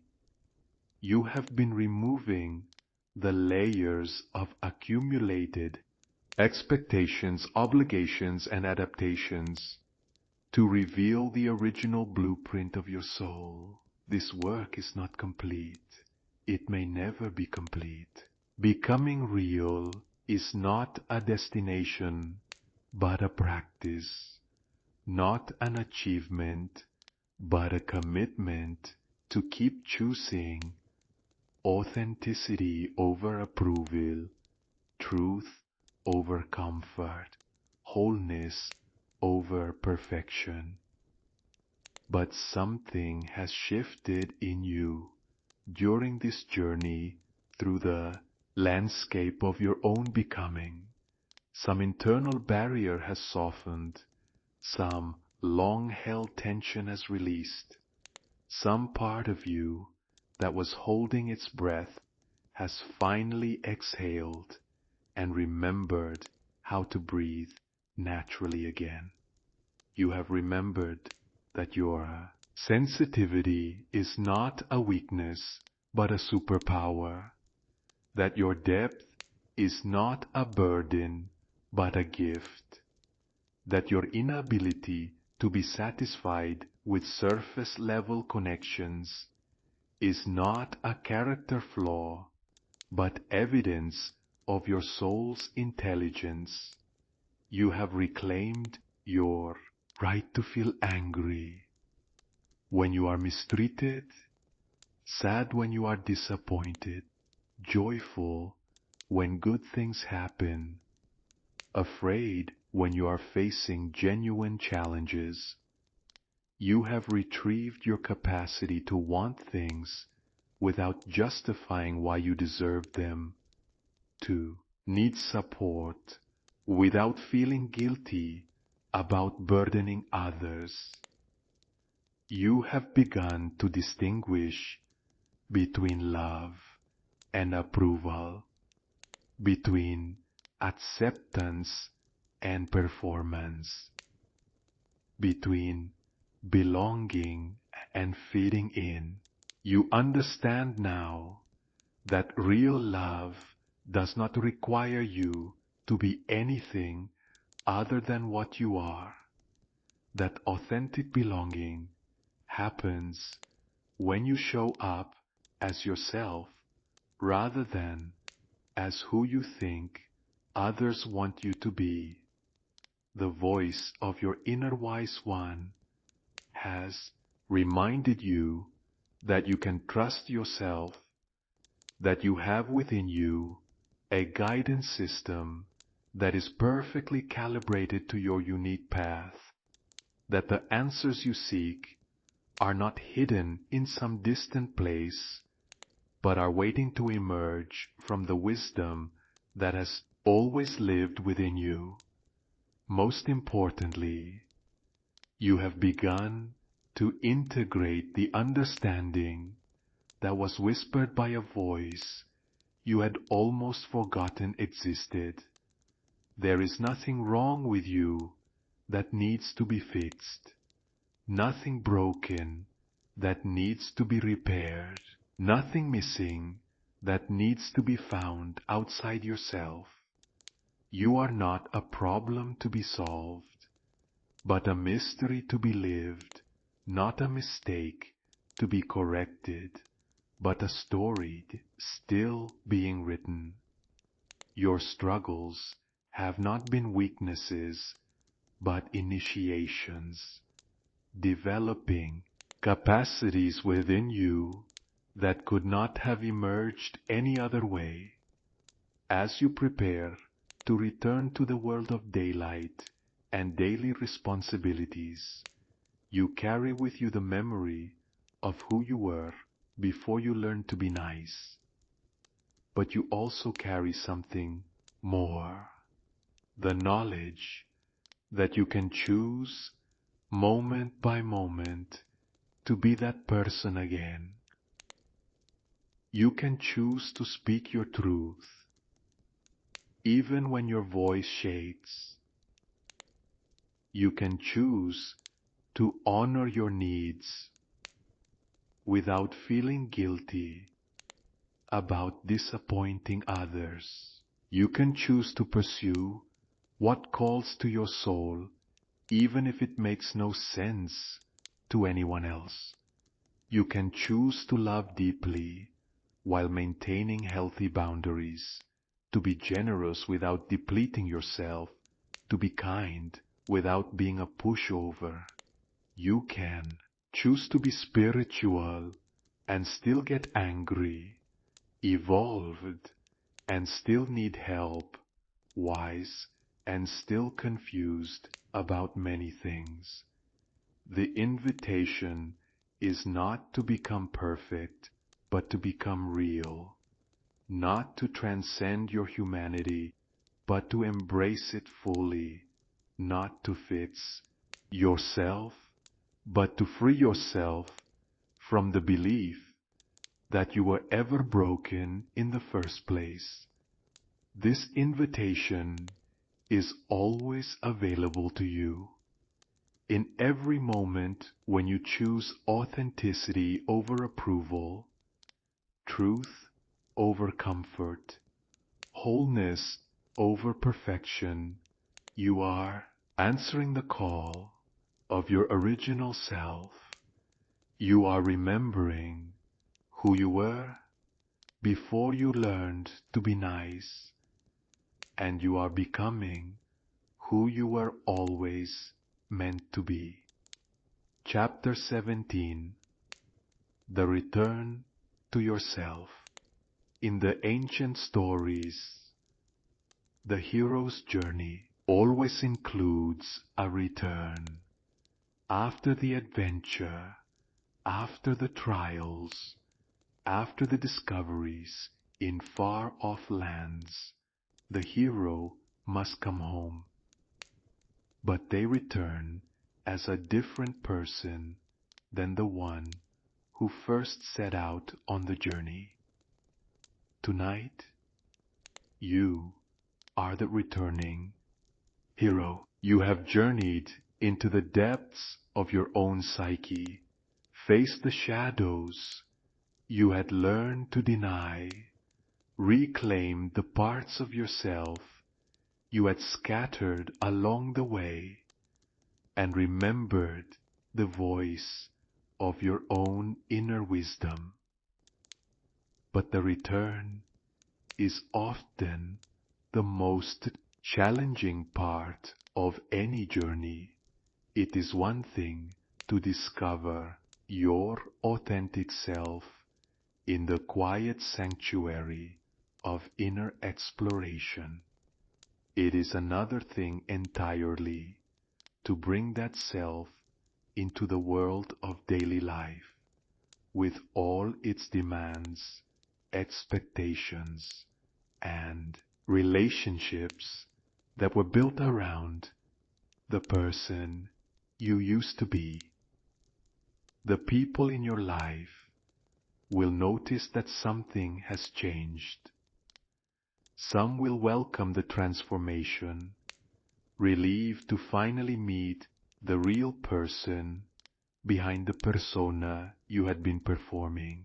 Others may resist the changes, uncomfortable with your new boundaries, confused by your refusal to play the roles they had grown accustomed to you feeling.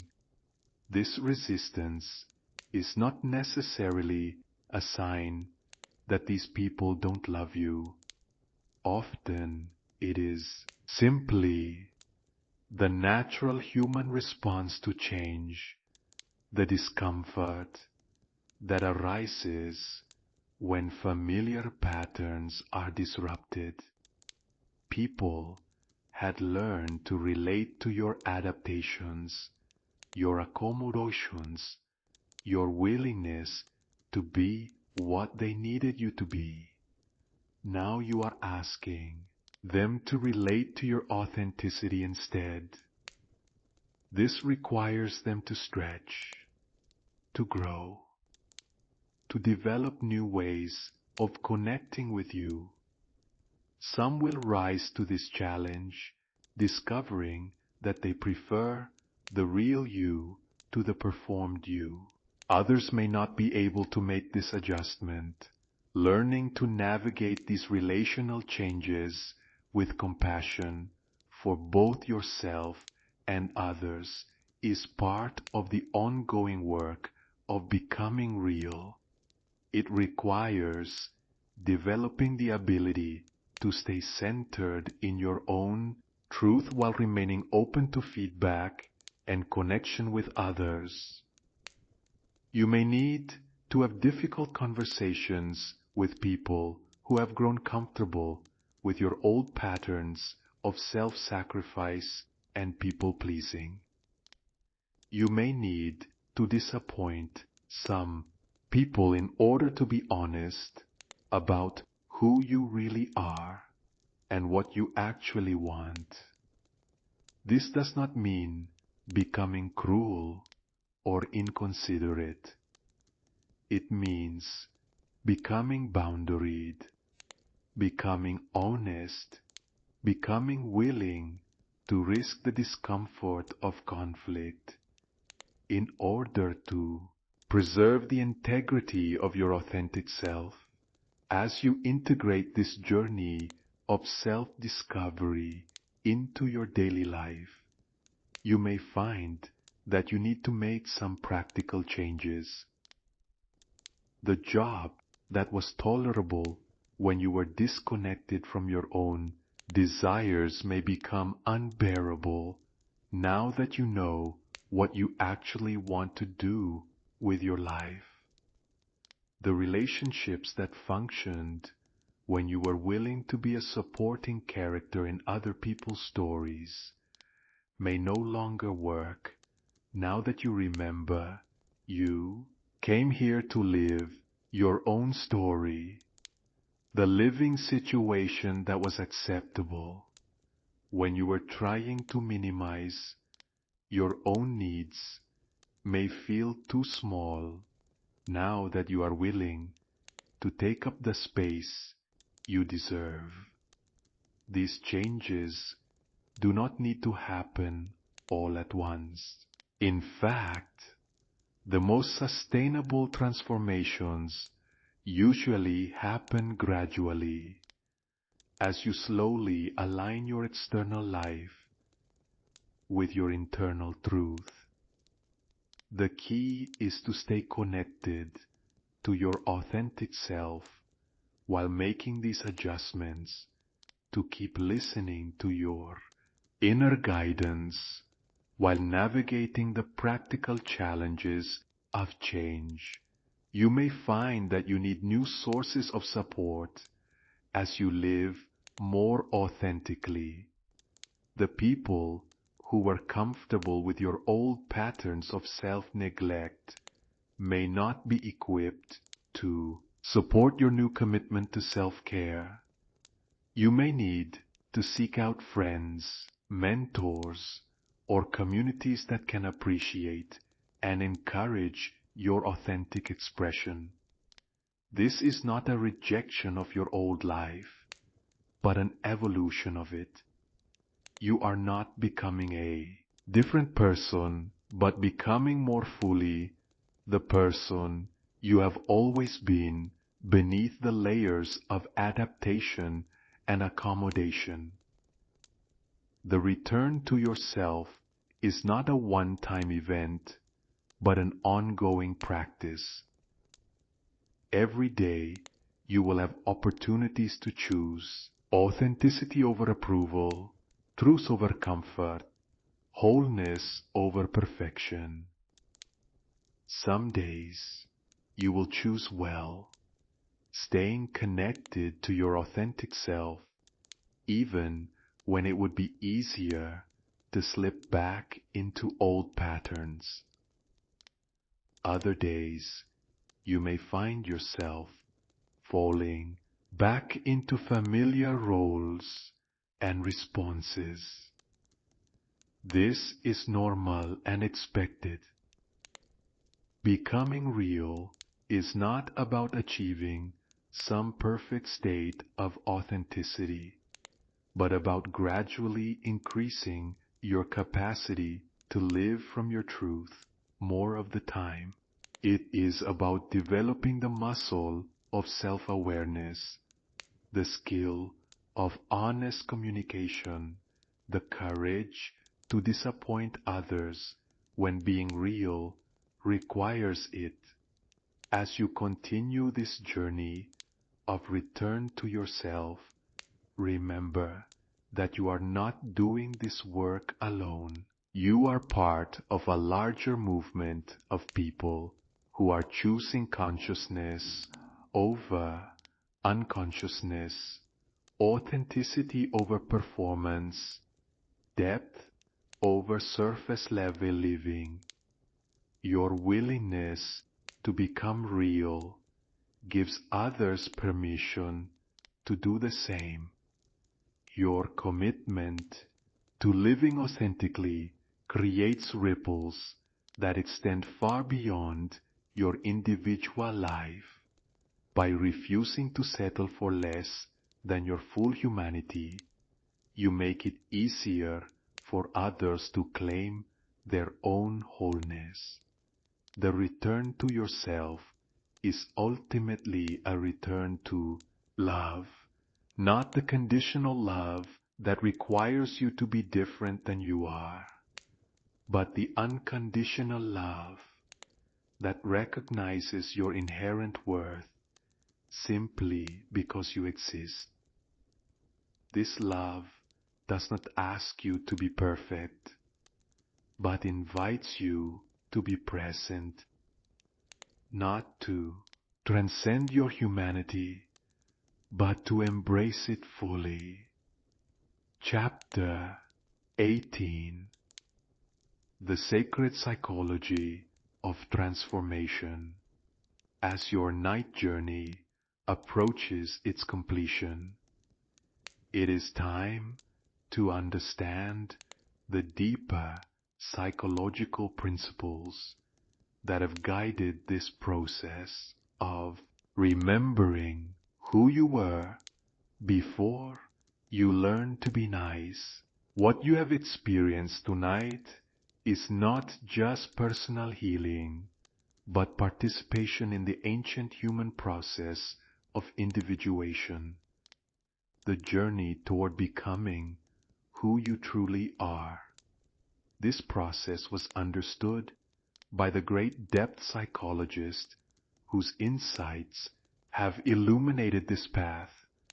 Carl Jung spent his lifetime studying the way human beings move from unconscious adaptation to conscious authenticity, from living according to external expectations to living according to inner truth. Jung recognized that most people spend the first half of their lives learning to adapt to the world around them. We develop what he called a persona, a mask or role that allows us to function in society, to be accepted by others, to find our place in the collective. Structures of human civilization. This persona is not inherently false or wrong. It is a necessary adaptation that allows us to survive and thrive in relationship with others. The problem arises when we begin to identify completely with this adapted self, forgetting that it is a role we are playing rather than who we truly are. The crisis comes, and it always comes, when the persona becomes too small to contain the fullness of our being. This crisis often manifests as depression, anxiety, a sense of meaninglessness, or what Jung called the unlived life. We begin to feel that something essential is missing, that we are living someone else's life rather than our own. This crisis is not a pathology, but a necessary part of human development.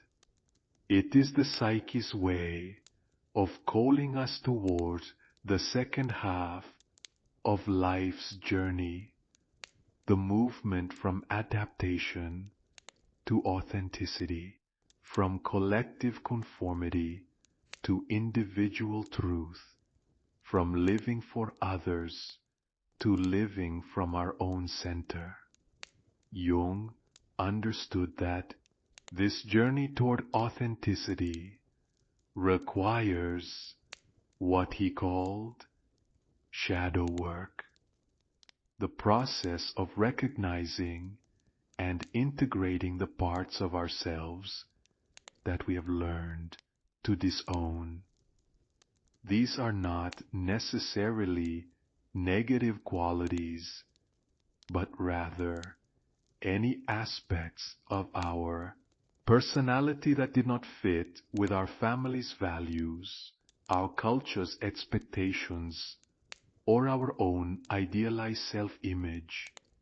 The shadow contains our anger, our selfishness, our sexual desires, our creative impulses, our spiritual longings, anything that was deemed unacceptable by the environment in which we learned to survive. Ironically, the shadow often contains some of our greatest gifts and sources of vitality. Integration of the shadow does not mean acting out these disowned impulses in destructive ways. It means acknowledging them as part of our complete humanity, understanding their positive function, and finding healthy ways to express their energy.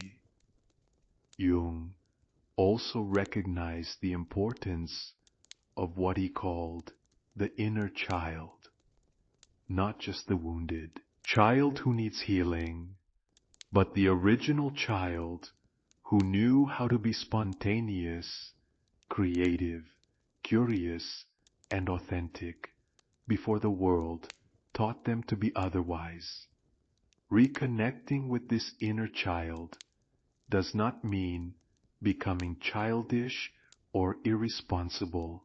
It means reclaiming the qualities of wonder, playfulness, honesty, and aliveness that are often sacrificed in the name of becoming a proper adult. Perhaps most importantly, Jung understood that true healing comes not from fixing what is wrong with us, but from becoming whole. He called this process individuation, the lifelong journey of becoming who you truly are, distinct from both the collective expectations of society and the unconscious patterns inherited from your family and culture.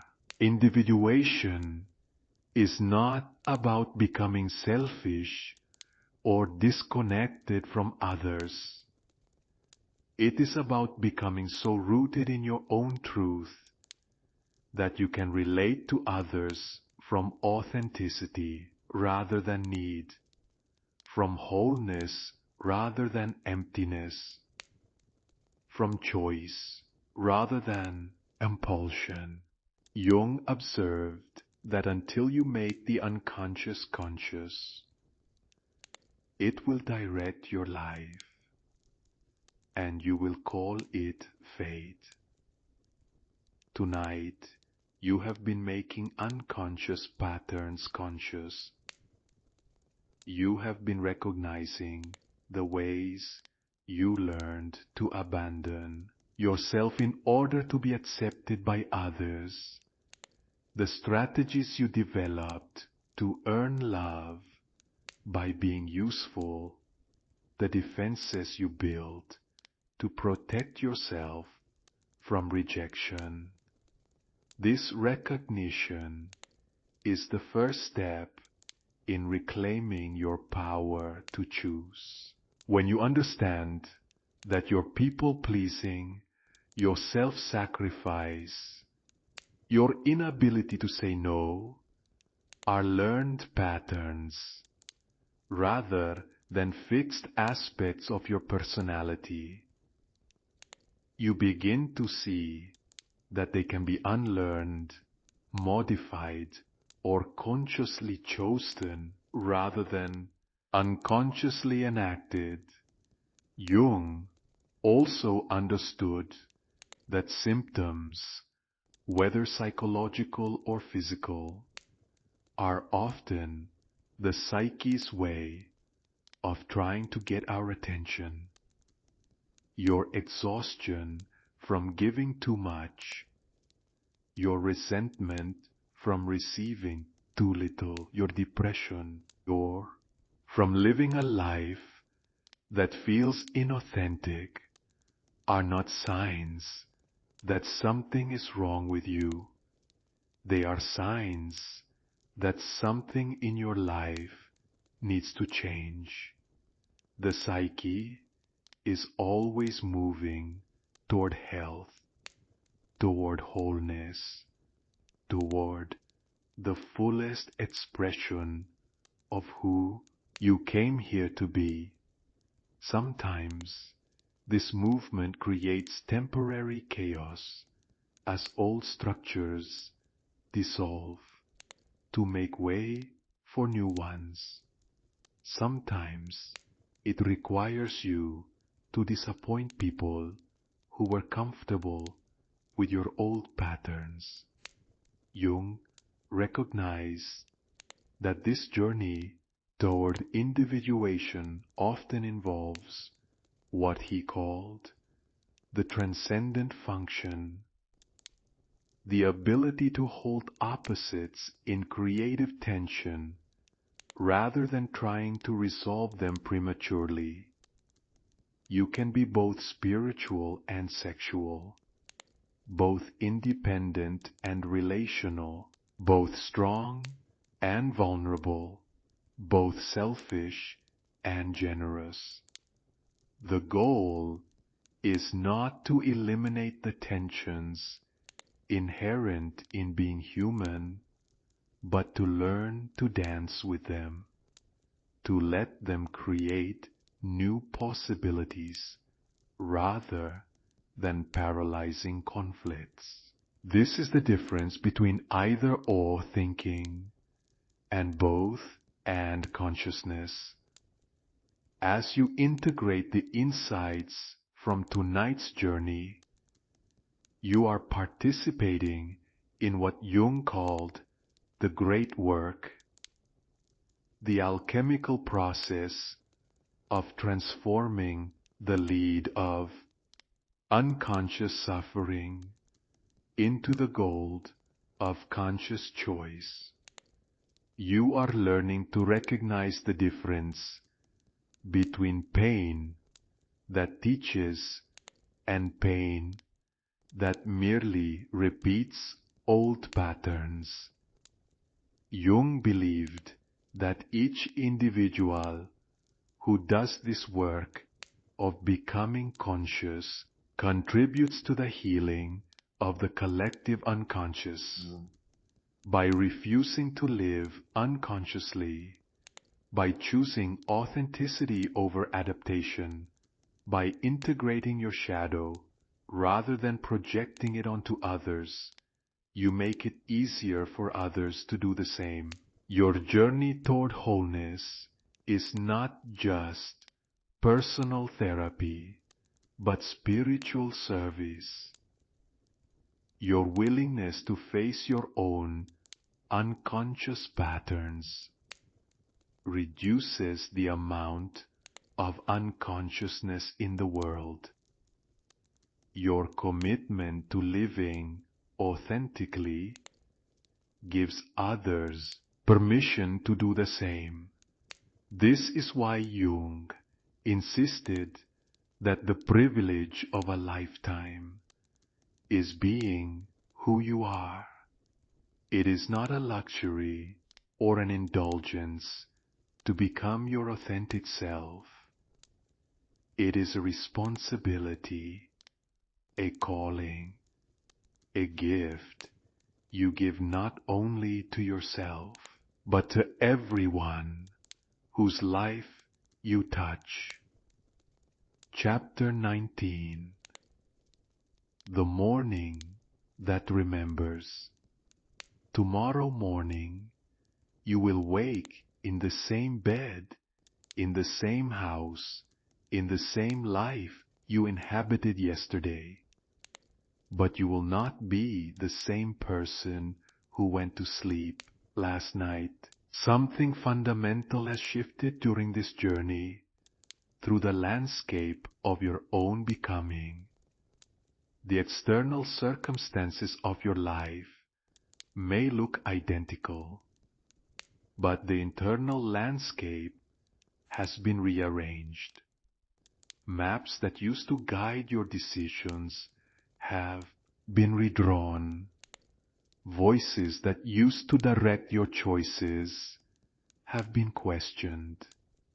Patterns that used to run your life automatically have been brought into the light of consciousness. You may wake feeling different, perhaps more spacious, as if there is more room inside your own skin, perhaps more solid, as if you have found your center again after years of being pulled in directions that were not your own.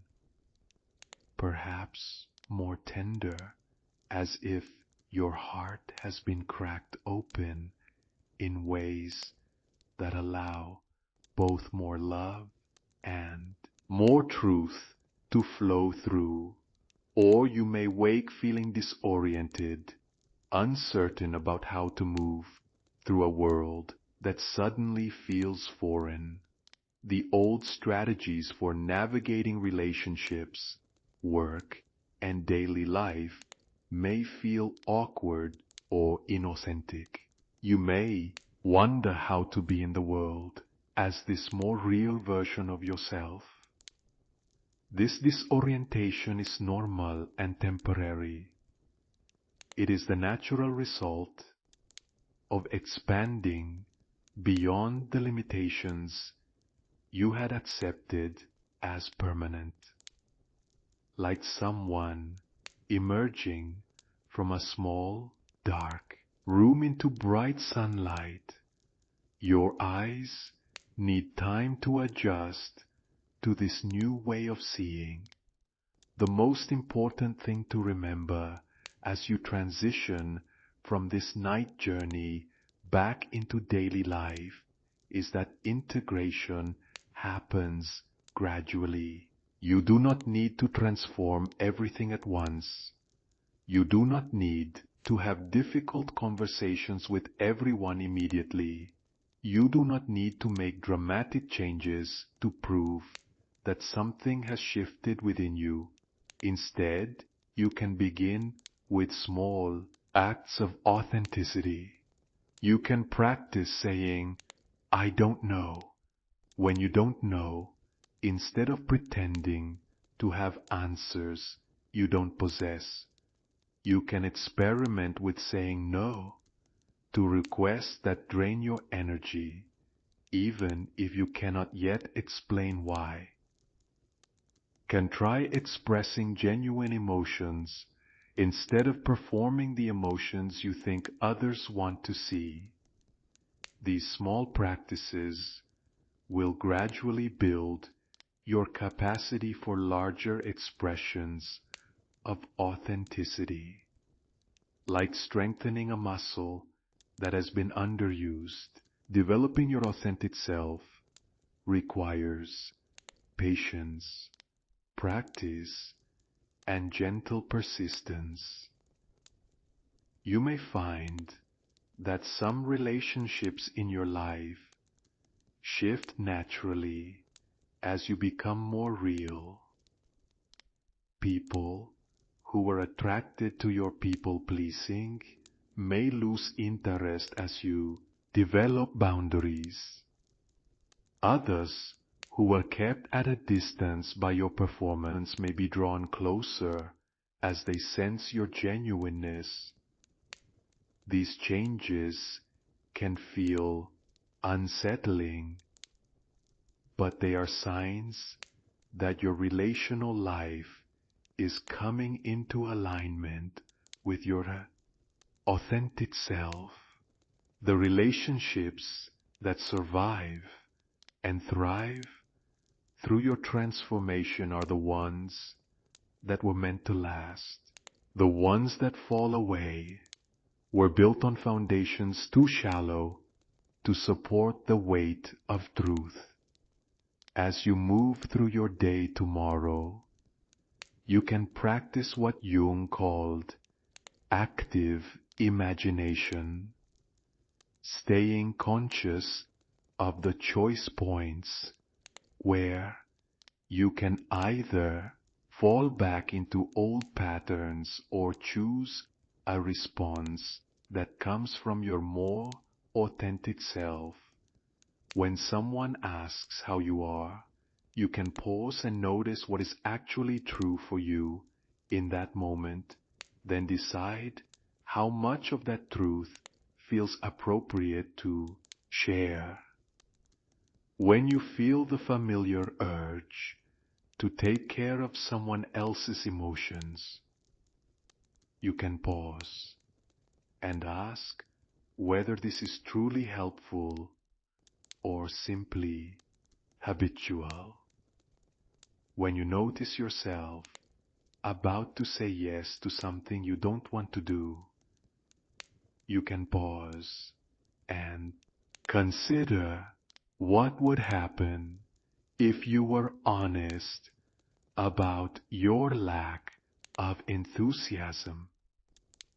When you feel angry or disappointed, you can pause and ask what this emotion is trying to tell you instead of immediately trying to make it go away. These pauses, these moments of conscious choice, are where transformation happens, not in dramatic gestures or complete personality overhauls, but in the accumulated weight of small decisions to be real rather than nice, authentic rather than accommodating, honest rather than helpful. The work you have done tonight has prepared you to recognize these choice points and to have the courage to choose differently. You have remembered that you are not responsible for other people's emotions, that your worth is not dependent on your usefulness, that love does not require you to be anything other than what you are. Most importantly, you have reconnected with the voice of your own inner wisdom, the part of you that knows what you need, want, and value, even when the world around you seems to be asking you to be something else. This voice will continue to guide you as you navigate the ongoing process of becoming real. It will whisper reminders when you start to slip back into old patterns. It will offer courage when you need to make difficult choices. It will provide comfort when the path of authenticity feels lonely or challenging. Remember that this journey toward your authentic self is not a destination but a practice. There will be days when you choose authenticity and days when you choose comfort. There will be moments when you are proud of your courage and moments when you are disappointed by your timidity. All of this is part of the human experience of becoming real. The goal is not perfection, but presence. Not constant authenticity, but increasing awareness of when you are being real and when you are performing. As you carry the gifts of this night journey into your waking life, trust that you have everything you need to continue growing into the fullness of who you came here to be. Trust that your authentic self is not a problem to be managed, but a gift to be shared. Trust that the world needs exactly what you have to offer, when you offer it from your truth rather than from your adaptation. Chapter 20. The Eternal Return. In the pre-dawn darkness, as night gradually surrenders to day, you find yourself at the end of one journey and the beginning of another. This exploration of who you were before you learned to be nice has brought you full circle back to yourself, but you return as someone who remembers what was never actually lost. The question that began this night voyage was not really about the past. It was about the eternal present, about the authentic self that exists in every moment beneath the layers of learned behavior and adapted responses. This self has been waiting patiently for you to remember its existence, to acknowledge its wisdom, to invite it back into the light of conscious living.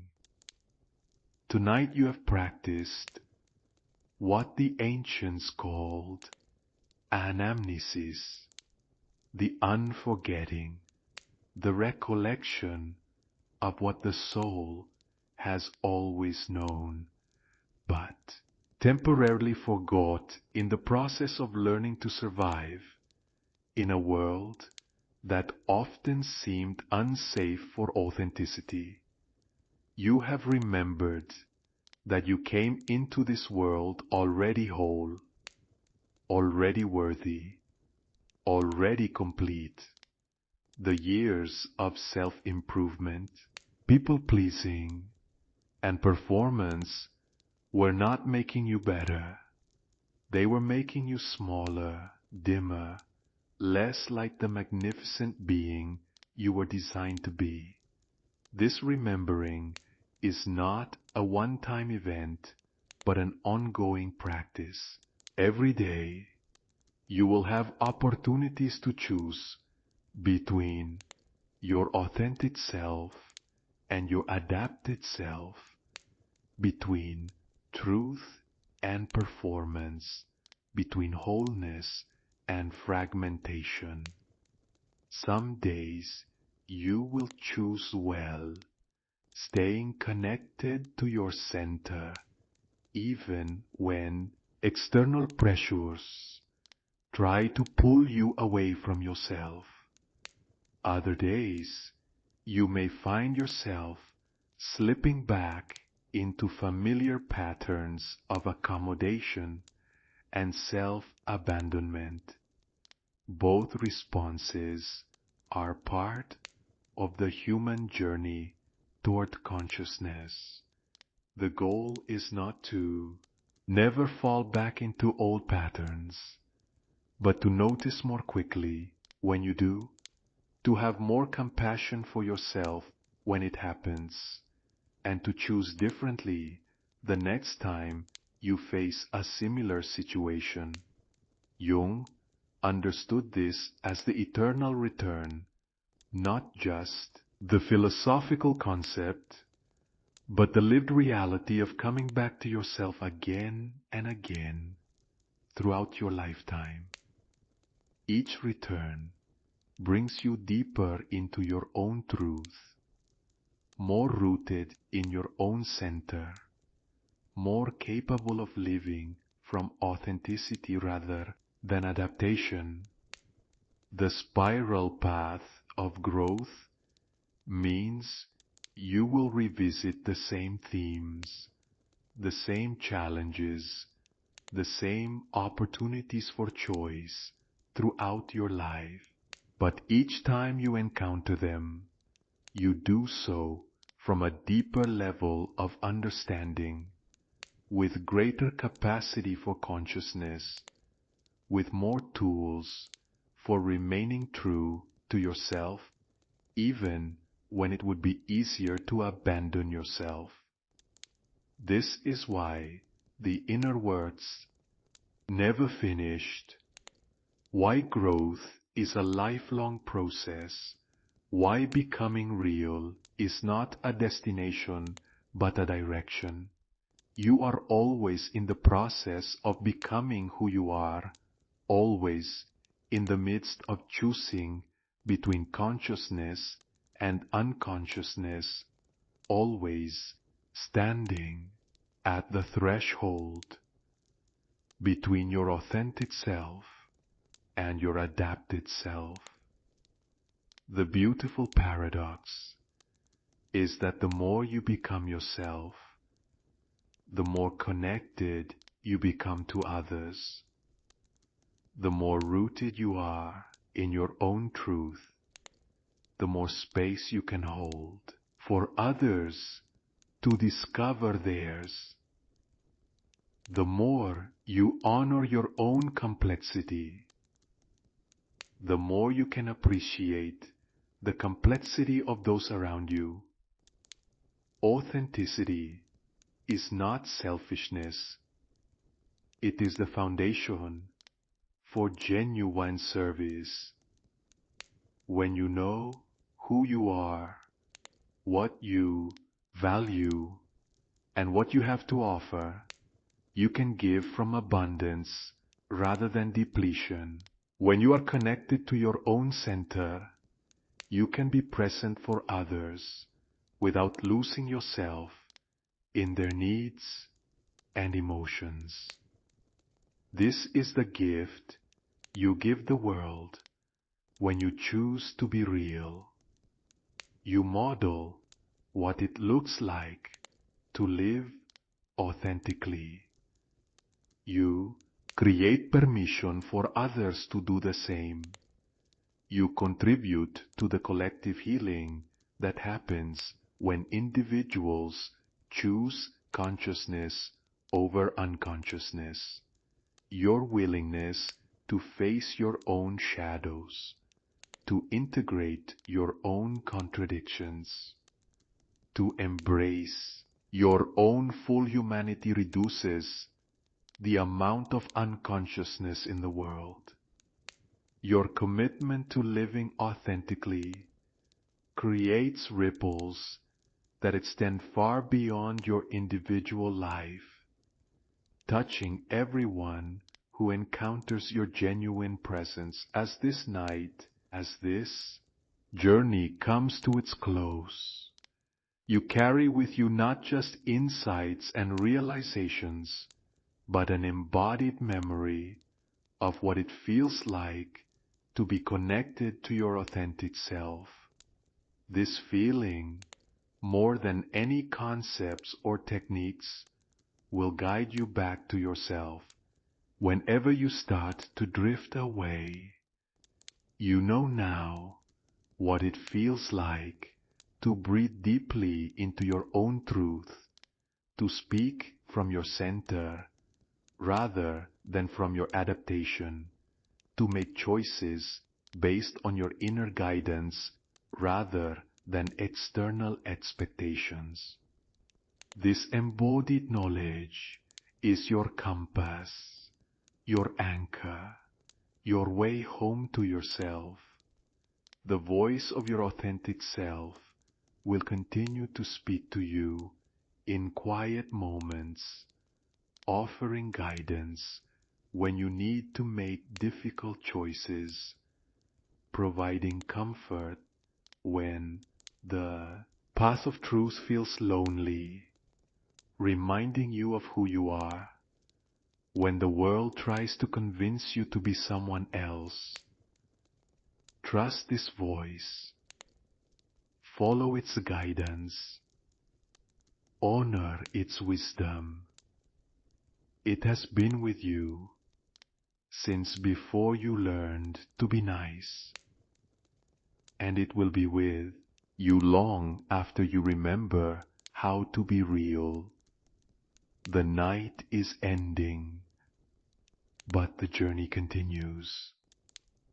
With each dawn comes another opportunity to choose authenticity over approval, truth over comfort, wholeness over perfection.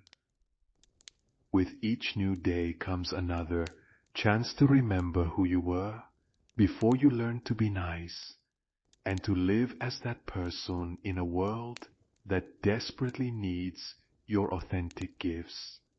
This is not the end of your story, but the beginning of a new chapter. One written not by external expectations, but by the deepest wisdom of your own soul. One crafted not from the need to be perfect, but from the courage to be real. One lived not for the approval of others, but for the integrity of your own authentic expression.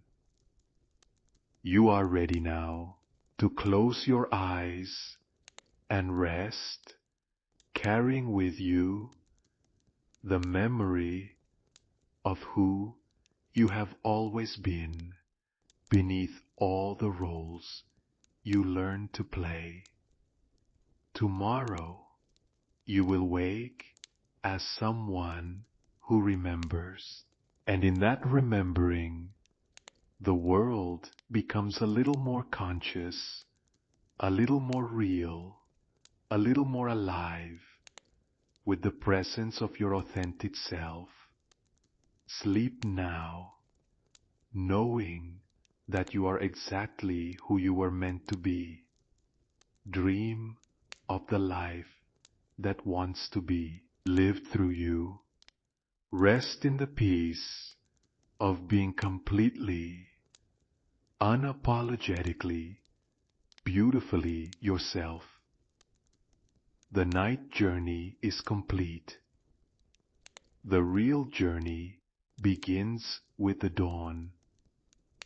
In the words of the great explorer of the human psyche, the privilege of a lifetime is being who you are. Tonight, you have remembered what that privilege feels like. Tomorrow, you begin the sacred practice of living it.